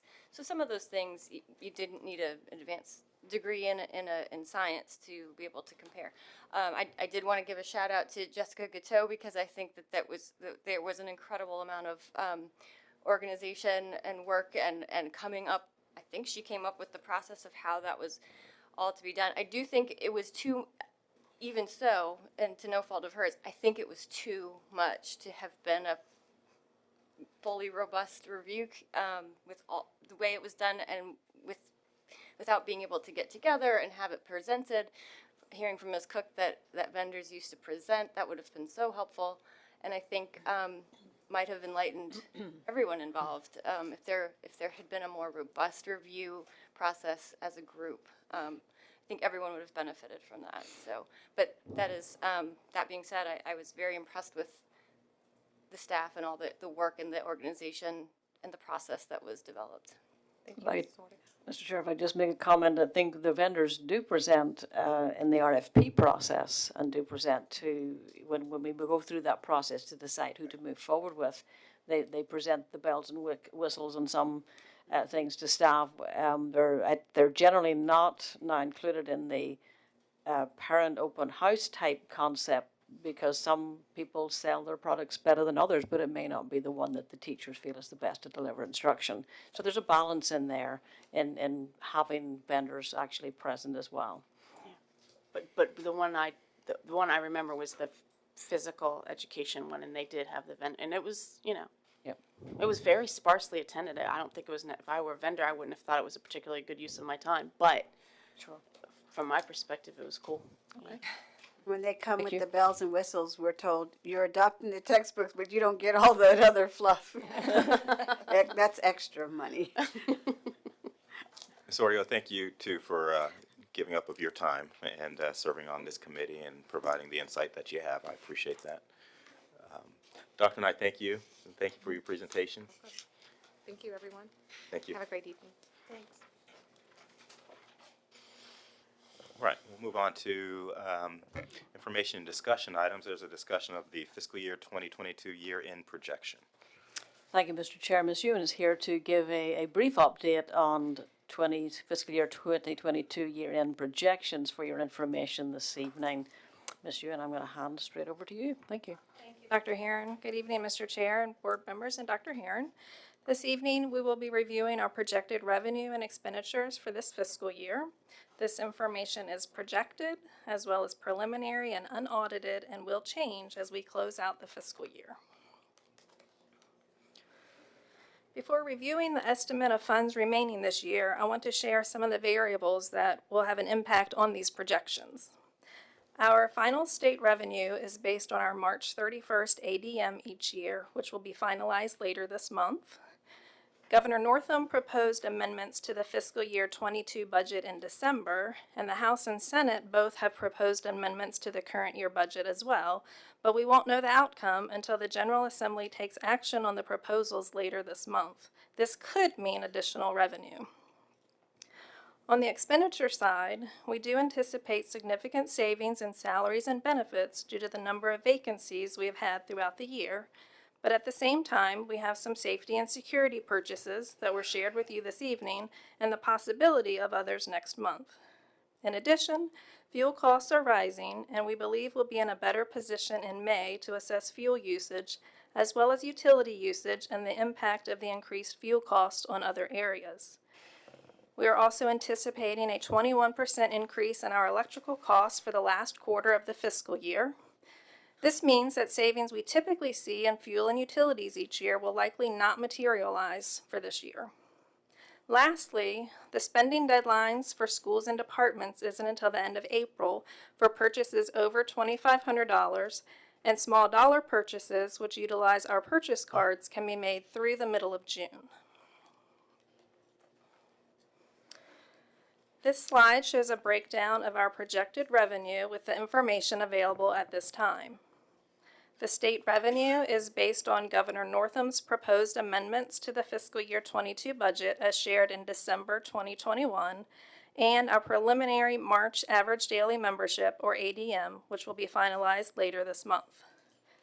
The federal and other local funds are based on revenue received to date and anticipated receipts throughout the remainder of the year.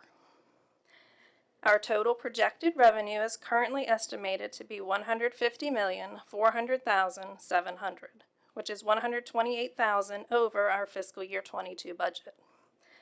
Again, all of this information is estimated and will change. Here you will see our projected expenditure status as of March 31st. Our year-to-date expenditures amount to approximately $99.1 million, and we currently have outstanding encumbrances of $4.9 million. Our projected payroll expenditures for the remainder of the year are estimated to be $37.4 million, and our projected non-payroll expenditures amount to $2.8 million. Expenditures presented this evening for your consideration total $1.8 million, which includes replacement of emergency radios, bidirectional antennas to enhance communications within the schools, and textbook purchases. If these are all approved, then it will bring our total projected expenditures to approximately $146 million. When you compare our projected revenue to our projected expenditures, the preliminary estimate of funds remaining at June 30th totals approximately $4.4 million. For several years, the James City County CIP budget has included a placeholder amount of $600,000 from us to support the following year's CIP. In the recently released budget document for fiscal year 2023, it shows a placeholder amount of $2 million, which is based on our recent trend of remaining funds at the end of each year. In order to return $2 million to James City County to support the CIP, we would need to have $2.2 million remaining at the end of the year, as the funds are split between the localities based on the funding percentages for the current fiscal year. After factoring in this amount, it will result in a new estimate of funds remaining at June 30th of approximately $2.2 million. Oops. Again, all of this information is estimated and will change as we close out the fiscal year. At the last board meeting, there was a discussion about potential staff bonuses, but given all of the information that I've shared this evening and the unknown information at this time, administration is not prepared to make a recommendation tonight in regards to staff bonuses. We believe we'll be in a better position in May, as we hope to have final information regarding our state revenue at that time, and would also know the impact of rising fuel costs on our expenditures. In closing, I just want to remind everyone again that the information is projected as well as very preliminary and will be fine-tuned as we close out the year over the next couple of months. We'd be happy to answer any questions that you may have. Thank you, Ms. Ewing. Ms. Cook? Then Ms. Young? Do you want to go first? Yeah, I don't care. Go ahead. Well, the only question I had is, we purchased electric school buses last year. And I was wondering if we will have any idea if there is going to be any projected savings, or is the increase, the possible increase of the cost of, I know my electric bill went up, so I assume ours did too, but is there any way of assessing whether or not we're going to be saving any money with electric school buses versus buses fueled by gasoline or diesel? I believe Operations and Transportation is reviewing the data for this year, since we just got the buses this year, to be able to determine if there's any cost savings. Okay, because I mean, I think I would be very interested in if there's anything, if it's going to be valuable. And if there is savings, because we've only a very small number of buses, it's very little compared to the full fleet and the cost of running the full fleet. Yeah, I'm aware of that. I just wanted to know. Ms. Cook? Thank you, Mr. Chair. So just generally, you don't ever want to spend down to zero, right? You want to have like a 1 to 2% at the end. So like 1.5, 2 million is kind of a nice cushion at the end of the year. It is. Yeah. Okay. Yes. Right. So, okay. Thank you. And then this is related. So just bear with me just a second. We made a budget request to the county and the city. Have you looked to see for their fiscal year 23 operating budget whether or not those requests were fully funded in the proposed from? Yes, Ms. Ewan has an update on that. Yes, ma'am. I've reviewed both proposed budgets for the localities, and they have fully funded our request. For the operating budget. For the operating budget. Yes, Okay, ma'am. thank you.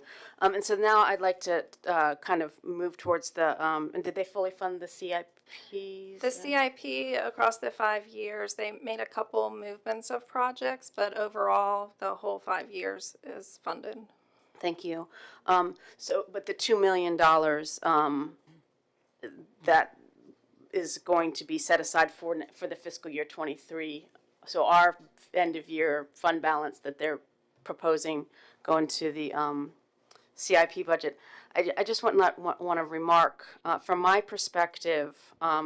We met about the CIP in December as 3 bodies, and then we met about the operating budget in March, about 3 bodies, and then we also have a liaison committee meeting that meets 4 or more times a year. And then I know that Dr. Herron is in touch with her colleagues, and this has just never come up, so it was a surprise, and I just feel like there's opportunity for the 3 bodies to talk, and so and for it to not come up and then just show up in the budget, I think is a little bit frustrating. And it would be great to, just like we came up with the sort of 85 and 90% when it comes to enrollment and the need to move forward with establishing additional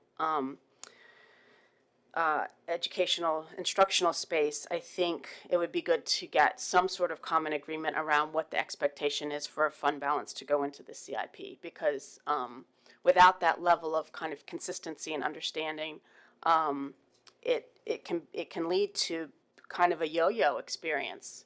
And so from my perspective, that $2 million is something that I'd like to spend on bonuses. I would like to spend it on our staff and not have it be there at the end of the year. So I just would like to say that. And you recommend and we respond, and I understand that, but that's what I think is the most appropriate investment of the dollars, is to spend it on staff. So, thank you. Thank you, Ms. Cook. Any other comments or questions for Ms. Ewing? Yeah, Ms. Young. I guess I'm going to just jump in there. I totally agree with Ms. Cook, and I think that's why I am concerned about the use of benefit and salaries being used for other projects. I would prefer to see them being used to support our staff and faculty with bonuses. So I would agree with Ms. Cook on that, definitely. Thank you, Ms. Young. All right. Oh, sorry. Okay, Ms. Hummel.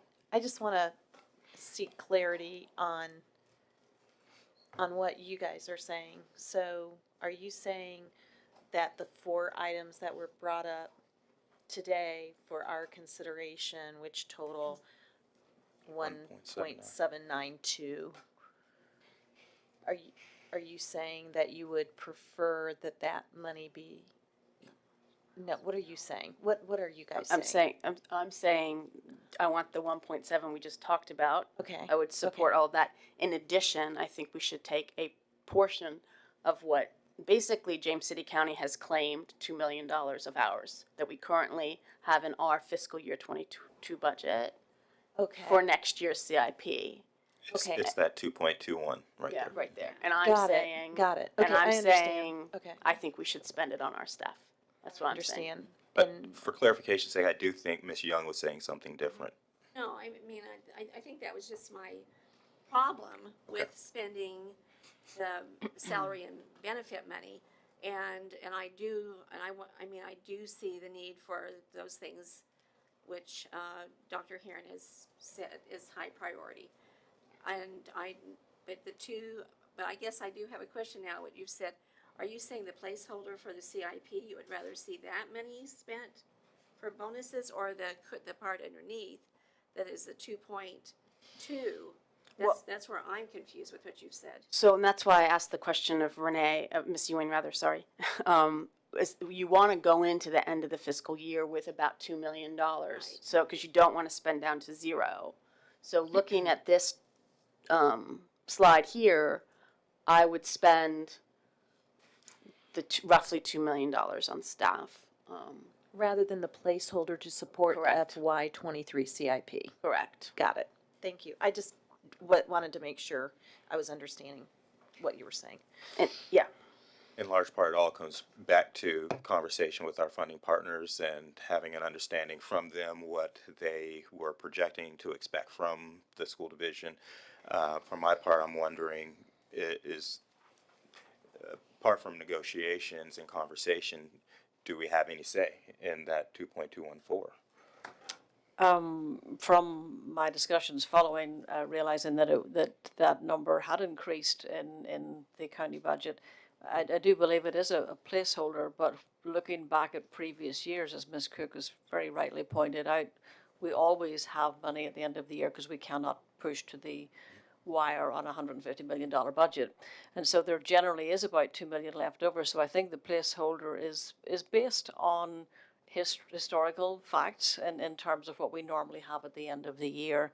However, my understanding is if our fuel costs take off and other things and that money is not there at the end of the year, then, and we need it, then we certainly should use it appropriately. Any other? Yeah, Ms. Young. Yeah, I'm sorry. I'll get with it. Ms. Ortega.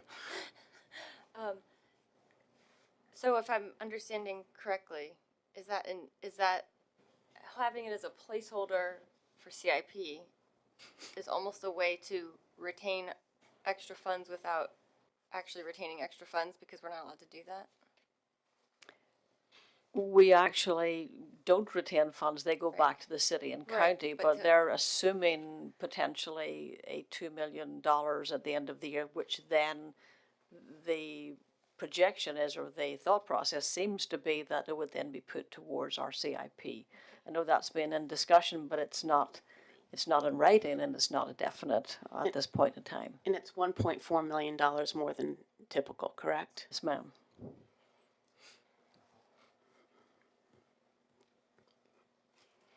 Okay.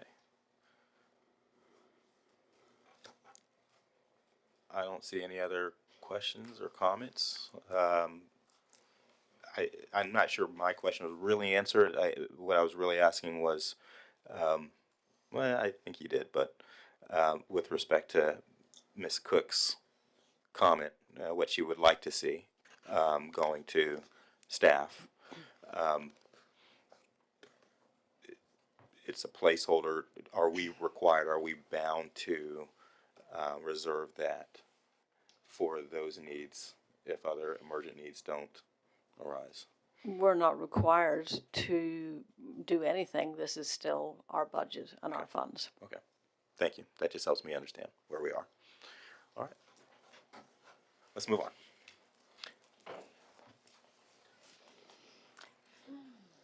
Item 7.02, strategic plan update.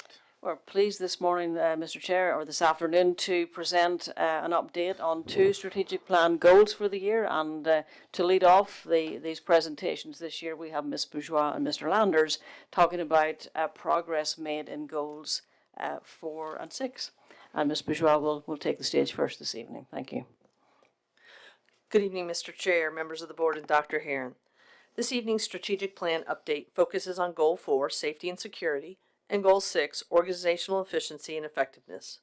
Mr. Landers and I are pleased to be able to share the work of the division with you this evening. Goal 4 is a multifaceted, encompassing initiatives that address safety and security at the facility level, security measures for our robust technological systems, and personal, physical, and emotional safety for our students and staff. Goal 4 has 6 strategies that go across all departments. Last year, the Goal 4 update focused on strategies 1 and 6, linked closely to providing resources and supports for students' social, emotional, physical, and mental health. Focus on these strategies continued through this year. In addition, Strategy 5 was identified as an area of focus for the 2021-22 school year. As we return to full-time in-person learning, our teachers and staff recognized the importance of a school culture that was supportive for all students, knowing there would be a variety of individual concerns and needs. By taking a strategic, targeted approach, our schools have been successful in providing an environment where students can learn and achieve. This year, the division addressed social emotional learning competencies and needs in a K-12 division-wide structure. In an effort to support classroom implementation, the 5 core SEL competencies were paired with Virginia's 5 C's, which are embedded in the profile of a graduate, to provide a specific focus during identified timeframes. MTSS teams and school counselors determined the best method of implementation for their school. School staff was provided with professional development, specific strategies, and resources on foundational SEL concepts. Additionally, WJCC was one of 8 divisions in the state awarded a $100,000 elementary and secondary school emergency relief social emotional learning grant, which will support the continuation of this work. WJCC added 8 new school counseling positions K-12 to achieve the American School Counselors Association recommended ratio of 1 to 250 at all levels. Here you can see a sample of the increased level of services. With an additional counselor, there is a quicker response to student needs, an increased level of individual meetings to support relationship building with students, and an increase in Tier 1 classroom lessons, Tier 2 small group counseling, and Tier 3 individual sessions and check-in and check-out strategies.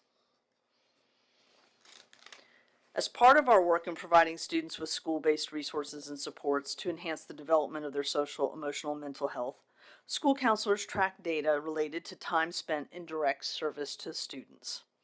The table shown here reflects 2-year trend data. With an increase in the number of counselors, particularly at the elementary level, there was an increase in direct services this year. But we also found that many individuals across schools were filling uncommon roles due to staffing and coverage shortages. This has impacted direct counseling hours, but those direct service percentages have improved throughout the year. This year, all WJCC schools continued implementation of multi-tiered systems of supports, or MTSS. With the return of all students to in-person learning, our schools updated Tier 1 behavior instruction to meet the needs of those students. With the consistent support of the Student Services Specialist, MTSS teams were able to develop Tier 2 behavior and mental wellness supports at several schools, provide targeted direct coaching on classroom and behavior management, and work collaboratively with our behavior intervention specialists to address identified needs. Division staff also offered a series of support sessions for new teachers based on survey data. In order to provide the support at a time that worked best for our new teachers, these sessions were held in multiple small or one-to-one groups. Topics for these sessions included effective classroom management, building relationships, and addressing the needs of students with disabilities. Our discussion to this point has focused on specific student supports for a safe learning environment. Ensuring safe and secure facilities is another aspect of our Goal 4 work. Efforts in this area have included the Division's COVID response, which has been ongoing since the start of the pandemic with an evolving layered approach to prevention strategies. This year has also included the installation of 2 new safety systems at all schools. The first is the open door alert system, which sends a notice when a door is held open for longer than 2 minutes. The message alert system is an internal notification system designed to flash, scroll a message, and give audio instructions for an emergency situation. Installation of this system was critical in high noise areas such as the cafeteria, band and choir rooms, and gymnasiums. The division is currently undergoing a risk vulnerability assessment. The final report will provide recommendations for the division to consider as we continue to build a secure infrastructure across the division. Providing training and learning opportunities for all division staff is an important component of our safety and security goal. Trainings come in a variety of formats over a broad range of subjects. All staff new to WJCC must complete all sessions. Veteran staff receive annual training on topics to include mandatory reporting of child abuse, bloodborne pathogen exposure prevention, life-threatening allergies, sexual harassment, and Title IX. Biennial training requirements include online safety, email messaging safety, and restraint and seclusion.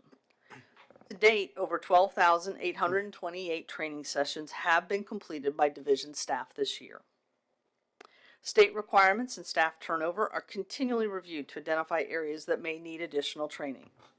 As an example, in August 2022, our school-based threat assessment team members will attend a 1-day in-depth threat assessment training provided by staff from the Virginia Department of Criminal Justice Services.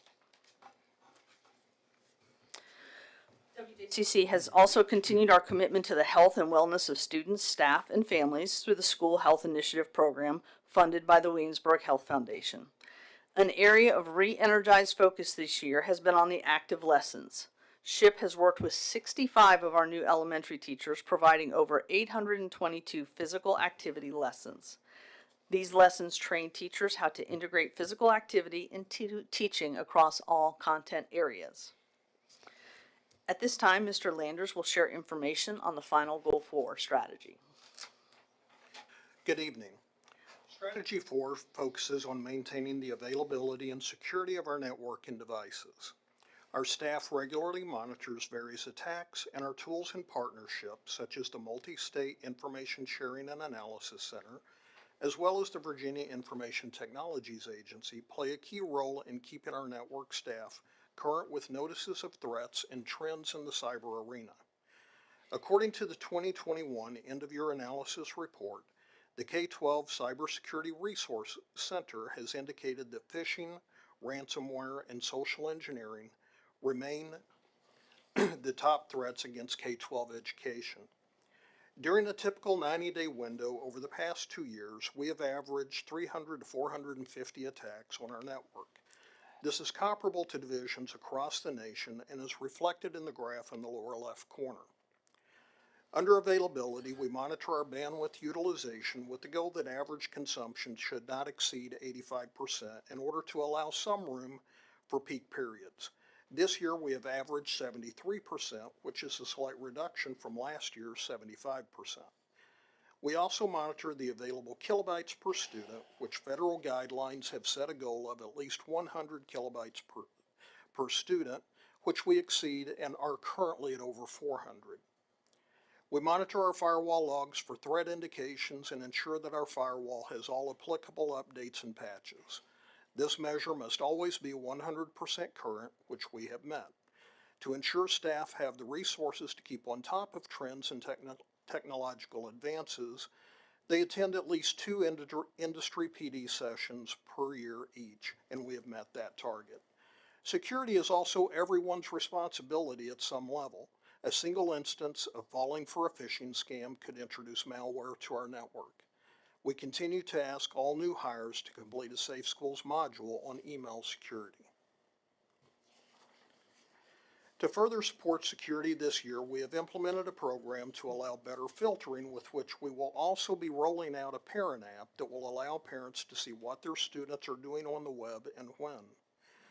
We have also taken advantage of a new program provided by the Virginia Information Technologies Agency, where they assist in monitoring our IP addresses and report to us any unusual activity.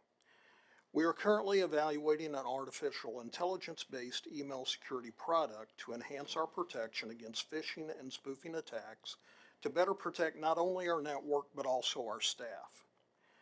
We continue to monitor both our wired and wireless access points to ensure network availability where needed, and this past year we provided over 150 portable MiFi units to students that were without internet access at home.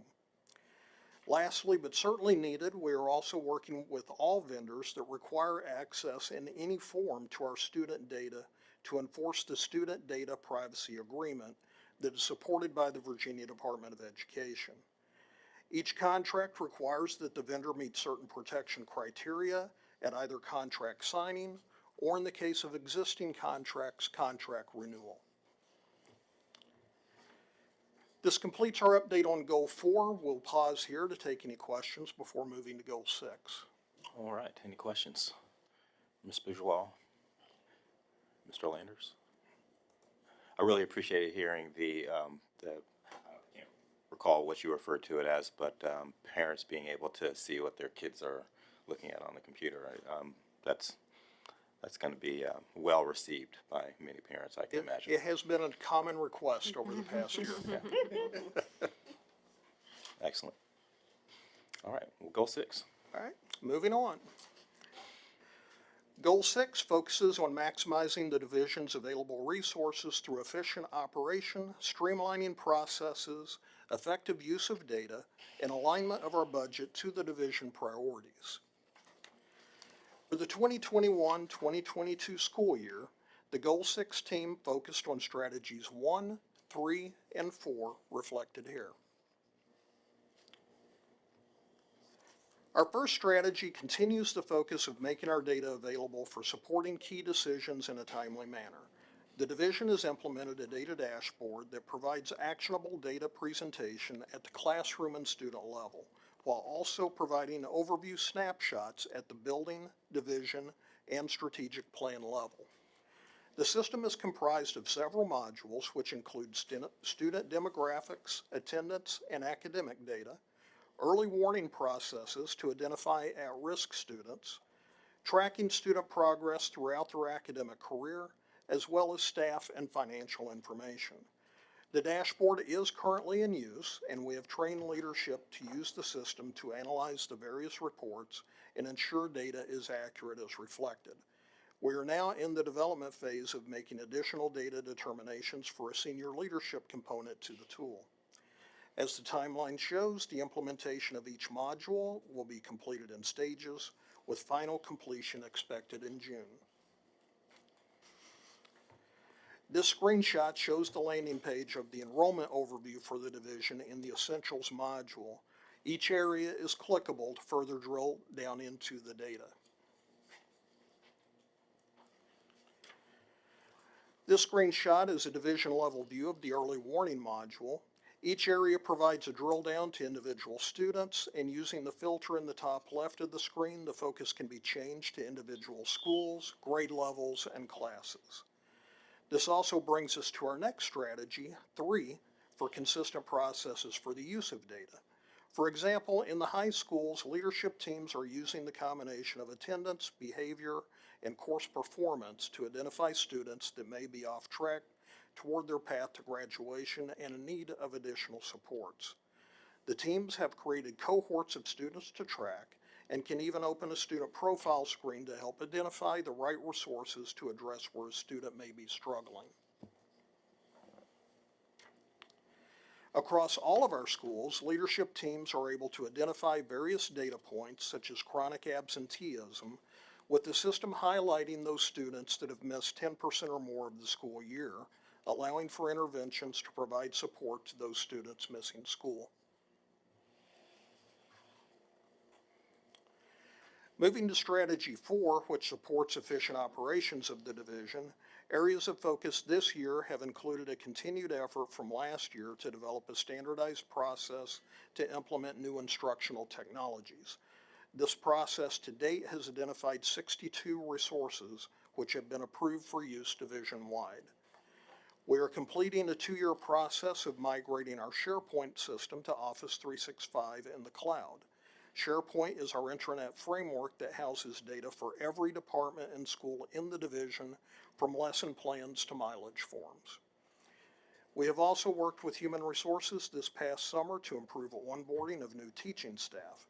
We have revised our laptop distribution process to ensure they receive laptops and network accounts during the summer so that they have immediate access to needed materials and email to be a part of their assigned school. This completes our updates on Goal 4 and 6, and we'll be happy to answer any questions. Mrs. Cook? Oh, no, okay. Give me a look. All right, seeing that, yeah, Ms. Hummel. I just want to ask Mr. Landers, so looking at where you stand right now versus where you were in late 2019, can you even imagine just the, I'm just like looking at all the Wi-Fi's and I just can't imagine. I just wanted your viewpoint, just like your opinion about reflecting just in the past 2 years and where you're seeing the data, the cloud, the everything. Just wanted to give you the stage. What keeps you up at night, Mr. Landers? Oh, I appreciate the opportunity for the stage. I'm not sure I want it, but that's okay. It has truly been a blur. It has been challenging at times, but overall it has been extremely rewarding to see the change, to see the teachers, the students embrace the opportunities that have been presented by the drastic migration in technology that even this board has allowed us to make. So could I have imagined it? It was a goal of Dr. Heron and I's, but I'm not sure we managed getting there quite this way. Well, we greatly appreciate having professionals such as yourself in your respective fields, and I can't say enough of how much it means to have professionals as yourselves leading the way in the ways that you have. And it sounds like we've got a lot of great new tools that we'll be able to hand over to a new data analyst as well. That's true. It sounds like they'll be well suited for the position once that person gets here. Beers. Yeah, I'd like to, reinforce that by also mentioning that you have incredible technology specialists in all of the schools, and you have people like Patty Bowen because those I know people them are all. essential in helping teachers decide which of all these new tools, because I can't use them all, but I need somebody who can help me figure out which ones are, and they're the ones that, they're the boots on the ground, aren't they? They're really- Absolutely, Dr. Beers, you're correct. I've always made the statement that it's about the right tool at the right time for the right purpose. And our technology integration coaches are absolutely the experts at assisting our teaching staff with making those selections. They're invaluable. I made the comment this morning at a meeting that I've truly been blessed to be surrounded by such a fantastic team that I'm fortunate to work with. Good. Well, I wanted to mention that because that is important too. Thank you both, and thanks for the update. Yeah, thank you. Move on to policies. Item 8.01, review revisions to policy IGDB student publications. Ms. Ford, welcome back. Thank you. Thank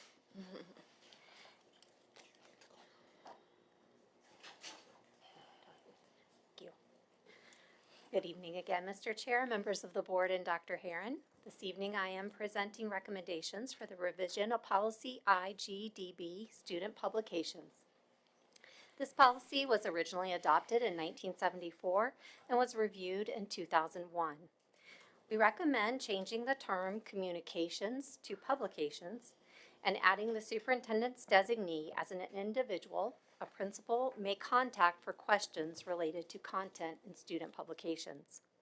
Additionally, we recommend removing the reference to policy JG, student discipline, as it no longer exists in the WJCC policy manual, and replacing it with reference to policy JFC, student conduct. Finally, we suggest that the legal reference to section 22.1-277 of the Code of Virginia, which addresses expulsions and suspensions of students, be added as information related to policy JFC. Those are all of the recommendations we have for the revision of policy IDGB. I'm happy to answer any questions you have. Yes, Ms. Cook. Thank you, Ms. Ford. The rationale notes the VSBA model policy JP, and I was curious if we could see that. I don't, unless I'm missing something, I don't believe it was attached.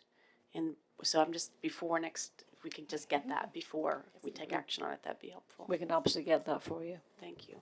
That was, I don't have any questions about the content, just referencing that one. Thank you. Okay. Any others? All right, sounds good. Move on to 8.02. Are you here for all these? No? Just that one. I believe we're Thank you so passing much, to Ms. Mr. Ford. Baker to my right to All right. take the next 2 or 3 policies. Yes, sir, Mr. Baker. Good evening, Mr. Chair, members of the board, Dr. Herron. On policy BBA, first aid and CPR certified personnel, this policy was originally adopted in 1964 and was revised in 2009. The revisions that we're recommending align with the VSBA policy. It changes the number of employees trained from 2 to 3 in each building. Our attorney has reviewed and revised the policy, and our policy committee has reviewed it and recommends the approval as presented.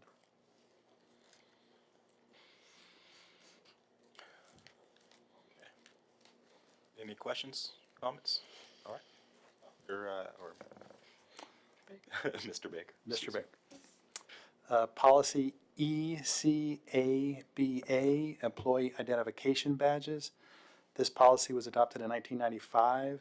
There is no VSBA policy. We recommend deleting the portion of the policy that states that the badges must be worn on the upper portion of the body, updating it to say that the badges must be worn in a clearly visible location. The attorney has reviewed the revised policy, and the policy committee has reviewed it and recommended the changes as presented. Yes, Ms. Cook.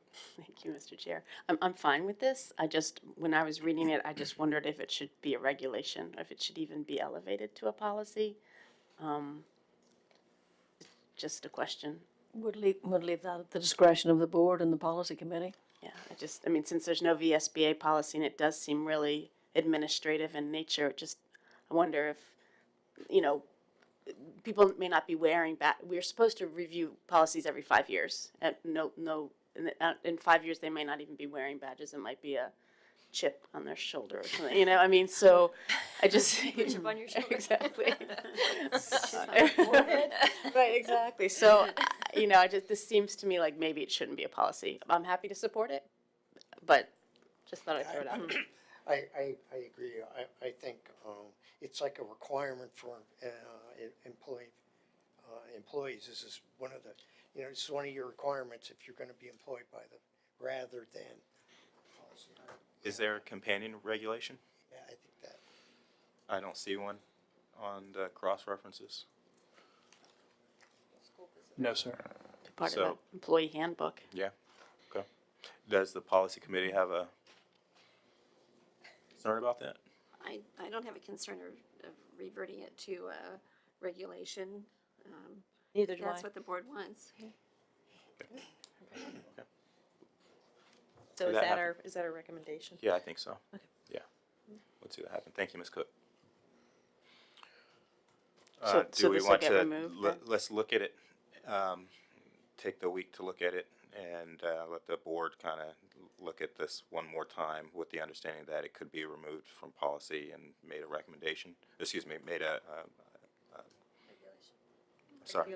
Regulation, yeah, thank you. So the action then would either be to adopt it as presented or retire it. That's right. Okay. Yeah. Yeah. Okay.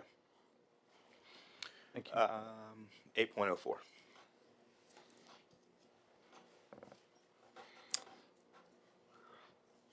Eight point oh four, policy GC, professional staff. This policy was adopted originally in 1983, revised in 2016. It's just to have a legal and cross-reference changing to mirror the VSBA policy. Nothing's changed with our practice. This is just a normal review of our policy, and the attorney has reviewed the revised policy. And I see the VSBA's policy there embedded in the write-up. Yes, sir. Any questions or concerns about this one? All right. And we'll move on to 8.05, review revisions to policy GCE. Policy GCE, part-time and substitute professional staff employment. The policy originally was adopted in 1974 and revised in 2016. The recommendation would create more flexibility for a substitute teacher of employment. It would delete the requirement for substitute teachers to have completed 60 semester hours at an accredited college or university. We'd create the requirement for you to hold a high school diploma or have passed a high school equivalency examination approved by the School Board of Education, and it does align with the VSBA policy, and the attorney has reviewed it. Thank you, sir. All right. I have no questions or concerns about this, and I'm not seeing any others. 8.06, review revisions to the school board standard operating procedures. And Ms. Hummel or Ms. Young? This came about from our board retreat. Either one of you wanted to lead out on that? Do you care, Ms. Young? Do you want to? Well, I think one of the things we had talked about disruptions during a school board meeting. And so the green portion that was added, at the bottom, we moved it down to the bottom, hopefully that there will be no disruptions. Putting it at the bottom so that it would be at the chair's discretion. That's what we had discussed, that he or she can gavel out and call for a recess, clarifying the length of the recess for attendees, and if applicable, whether school board members should leave or stay at the dais to cut out any, because one of the things we talked about is making sure that we're all on the same page. And that was... That's essentially how I recall the conversation in Charlottesville, and I'm still happy with that. Any concerns? So, you don't give any direction Does.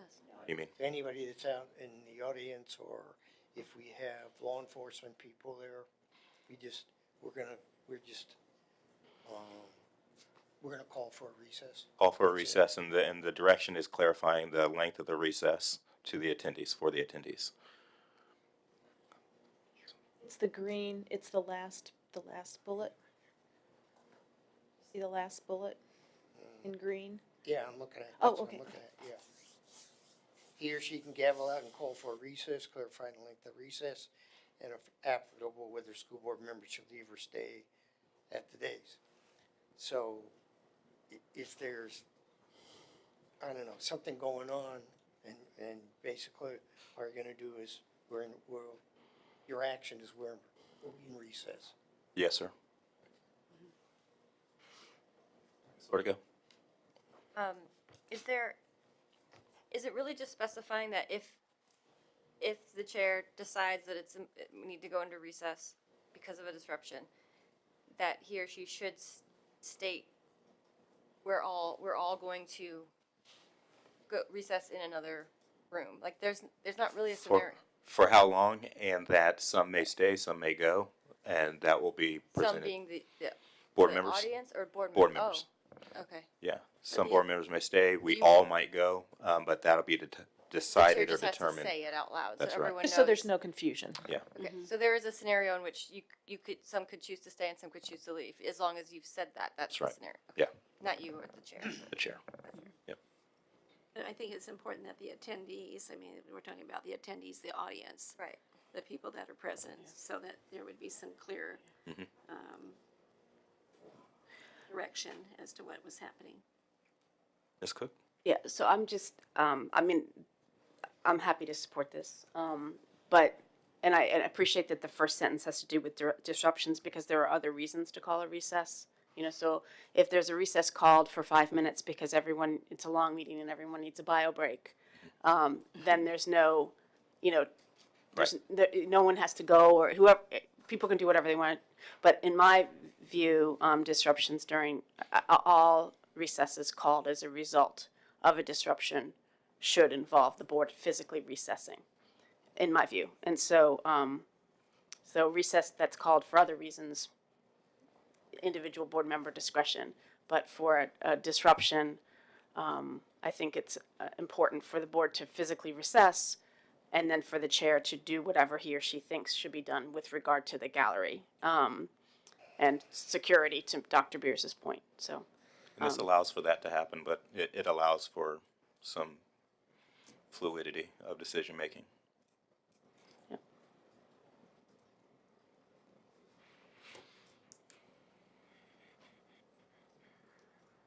Okay. Any other comments or concerns about this? And one more Ms. Cook. reason, that the reason I believe that is because it establishes unity of the board. So I just, Ms. Cook. which is important.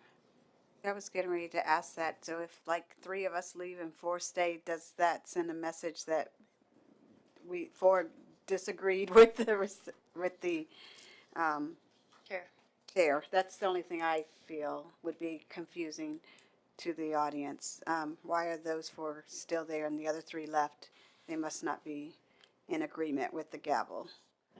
And so that's where, a comment from the chair to say something such as board members are free to take their recess in room whatever, or stay at the dais. They have freedom of movement. Ms. Young? I just want to say that I think you can't know what's going to happen at every given disruption, and I prefer to not escalate things. So I think leaving this at the discretion of the chair, who I think he or she can determine what is happening, and I prefer that rather than maybe us all leaving and escalating a situation that doesn't need to be escalated, just a calming down or a quieting down moment or two. That's the way I look at it. So I don't think it's necessary for all of us to leave unless it warrants. And to me, the only time I would choose to leave is if there was violence breaking out in the room, and I don't consider words violence. So I think there's reason. I think reasonable people could disagree on whether exiting the room is an escalation or not, because I think it's a de-escalation. And however, if that's really what the board feels, then I think maybe you just stop it at the first sentence. Disruptions could be handled at the chair's discretion, and the rest of that is not necessary, perhaps. But again, I'm willing to support it. I just Yeah, there's a lot of fluidity in the rest of that, that bullet point, he, she can. I guess the only concern I have about a lot of fluidity, a lot of, excuse me, a lot of fluidity is, that can lead to confusion. If there's noise and stuff going on and 3 board members stay, 4 board, it's like, I really, I like to leave it in the hands of the chair. I think that's the point of the way we've got it written, is that the chair would have the wherewithal to make a decision based on the disruption, to say, hey, we're going to recess for 5 minutes, and if you want to stay, you can stay. If you want to leave, the board, whatever, just like give direction, or the chair could say, whoa, we're going to take a 5-minute recess, and We're all out of here. All board members are going to remove themselves to wherever, and leave the discretion to the board chair at that time to read the room, figure out the situation, and just give clarity to all of us, so that and to the audience, as to, okay, he's or she has said, hey, you can leave, you can go. There's no judgment, or there's no reading, interpreting people's coming or going, staying or not. It's not being misinterpreted. I think that was the whole goal of this. Yeah, and I see that. It got lengthy, and it spells out what could or could not happen, and maybe that's not necessary. Maybe it does get in the way of that first sentence. Does the policy committee have any? I think it's fine as written, but that's Okay. appreciate the discussion, though. Yeah, thank you. Ms. Ortega. Just add one more thing, if it belabors it, it's okay. Maybe the point that we're trying to express, though, is that in the case that the chair does call a recess and instructs the school board to leave, everyone must comply. I think that's the key that we're trying to get to. So maybe that's the that's the thing other we side should of it. focus on. Yeah, Not whether or not you're going to do it, but if you do, you or whoever the chair is, the other members are required to exit. Yeah, that's the other side of the coin. Yeah. Well, and I think also, if it's important to send an unequivocally clear message to disrupt people who are going to disrupt, they need to know that we'll halt the meeting if there will be a recess, and once order has been restored, you don't even have to say that. And there are a lot of things that aren't said here that would happen. So we come back from recess, and the chair should, I think, give new or reminding instructions, or maybe even a warning about what would happen if we have further disruption. Right. And that doesn't necessarily need to be spelled out, but that's just a part of the process. I agree. Yeah. So I feel like we like this as it is. We had a good discussion around it, and again, part of our retreat, discussion around this was continuing to have this discussion year after year, especially when new board members are coming on, and educating them on what we've seen is necessary and appropriate when there are disruptions, so that we're all on the same page. I'm okay. All right, so I'm happy with leaving it. Okay. I think the board is. All right. We'll move on to item 9.01, approval of personnel actions. Can I have a motion to approve personnel actions as presented? Mr. Chair, I recommend that we approve the recommendations submitted by where was that? As Personnel actions as presented. Thank you, sir. Thank you, Dr. Beers. Is there a second? Second. And I think that was Ms. Hunley. no, Ms. Young? Okay, Ms. Young, thank you. And Ms. Aller. Dr. Beers. Aye. Ms. Cook. Aye. Ms. Hummel. Mrs. Hunley. Aye. Mrs. Ortega. Aye. Mrs. Young. Mr. Dowell. Aye, thank you. And board member comments. Can we start with you, Ms. Hummel? I just wanted to say, really appreciated going to the NSBA conference for public education leaders this past weekend with my colleagues. It was a really helpful conference, maybe because we hadn't been to one in 3 years. But so the topics were really interesting to me. They were really relevant. They touched on what all of us have experienced in the last 2 or 3 years.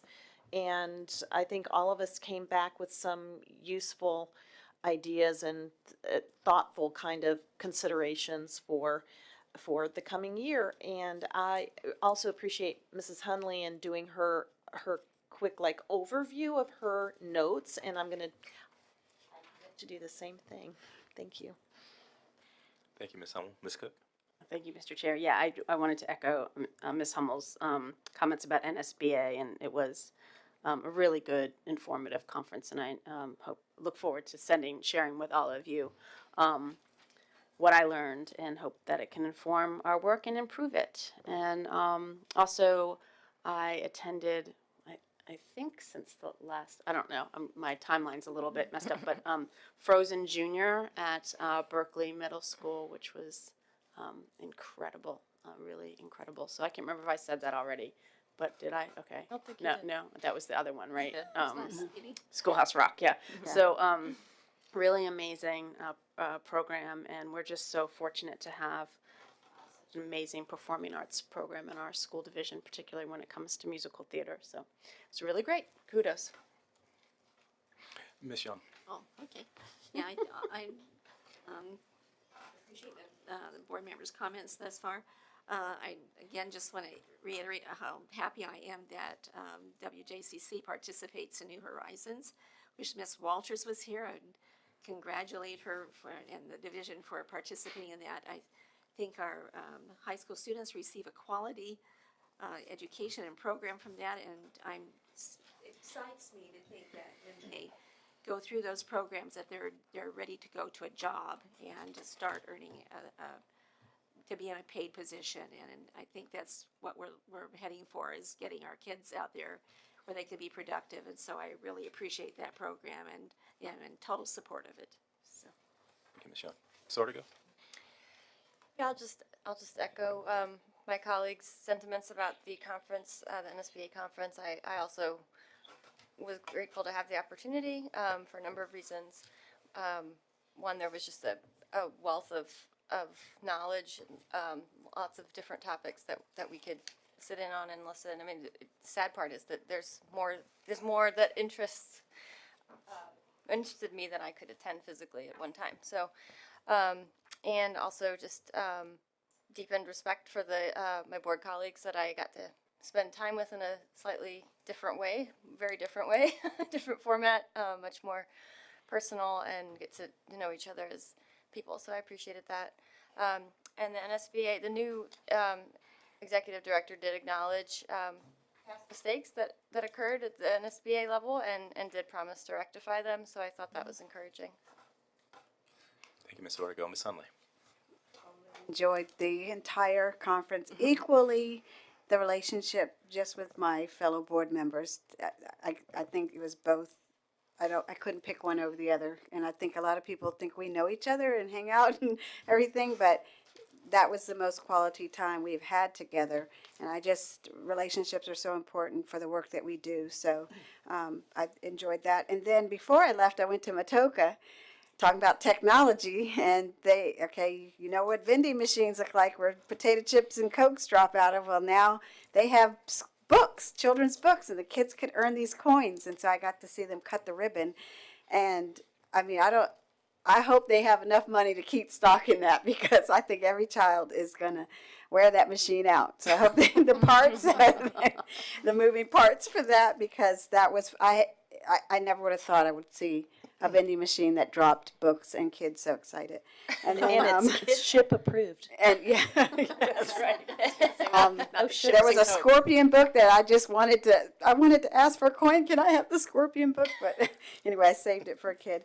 And the wedding singer at War Hill High School, I was amazed. That was really, really good because I'm an 80s girl.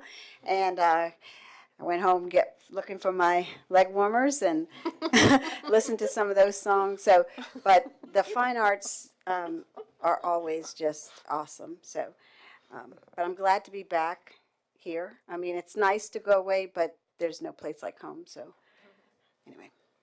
You, Ms. Hunley.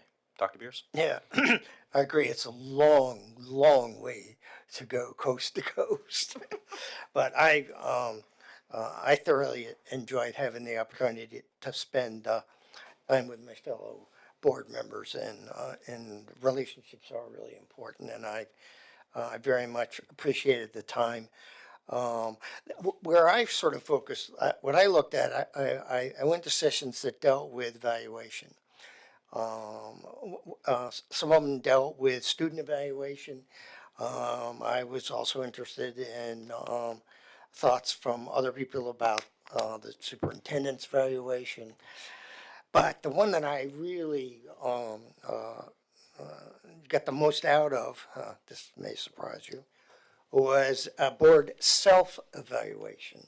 I got some really good ideas, and learn from other people some things that they have done that I think would be helpful, useful for us. I think the other thing, I always feel good about this because I know staff work so hard, teachers, students, board members. It's always makes you feel good when you go to meetings like that. You go to sessions like that, a national conference, and you realize that, golly, we're really ahead of an awful lot of folks that we meet. But we're also right at the same level as an awful lot of boards as well, and you can learn from other boards who are ahead of in some of the things that they're doing. So I really felt that was really useful, especially the self-evaluation. I've always had mixed feelings about it, but and I think some of the things that I learned out in San Francisco will make those stay alive for the next 12 months, because that's some of the things that people were talking about, and I will share that with you as well. Thank you, Dr. Beers. I appreciate those of you that were able to go. I wasn't able to go, but that you're able to bring back that knowledge and the best practices that you glean from other boards. I think that's going to be fantastic for this board and for future boards that serve this community. I wanted to thank our presenters. Each one really did a stellar job this evening. There was a lot of information, and what really impressed me was that our professionals are just on the mark. They know their business, they know their work, able to answer questions that that they can predict or not predict, and really impressed with each person that represented the school division and represented you really well, Dr. Heron. So thank you for them. I feel like we're in the final push, maybe the big push to the end of the year. My son, all of my kids were like, do we have to go back? They love school, and they're great at school, and they love school. But this spring break, it just felt long for them. It was really quick for me, but long for them. And so they're like, this is the big push. I just want to encourage our faculty, staff, teachers, especially cafeteria workers, custodians, bus drivers, doing a great job. If you can hear me, you guys are doing a great job, and we appreciate every single one of you. And I know that my kids, our community's kids, they're going to look back on this year, last year, and they're going to be very thankful for you being in their lives and you guys pushing for excellence in these last few weeks and months. Speakers, we didn't have any speakers tonight, and I kind of feel like we know why. But I do want them to know, I want you to know that, you know, that this decision to shift from 6:30 to 4:30 wasn't made lightly, and there were a lot of considerations that, that we weighed and discussed. We want to hear your voices. We want that kind of collaborative process of just being a school division. We crave that with our community members, and so if you're not able to be here at the start of our meeting, please note that you can call us, you can email us, you can leave comments with our clerk, and we get all of those, and we individually and corporately respond to all of them too, and we really do want to continue that engagement with you, our community. So please hear me on that. We'll move on to upcoming events. The Special Education Advisory Committee meets on the 14th of April at 6:30 at the Rec Center in Room D. The Policy Committee is going to meet virtually on the 21st of April at 8:30 a.m. And then upcoming meetings, I wouldn't have missed it. I would have been here. April 19th, 5:45. Closed session is being moved from 6 to 5:45 to allow for extra discussion on the pay scale, right? Yeah, pay scale and classification. And then regular meeting still set for 6:30 at James Blair Middle School. And then on May 3rd, our closed session at 4 and work session at 4:30 right back here in room 300. All right. And with that, we will adjourn this meeting. Thank you.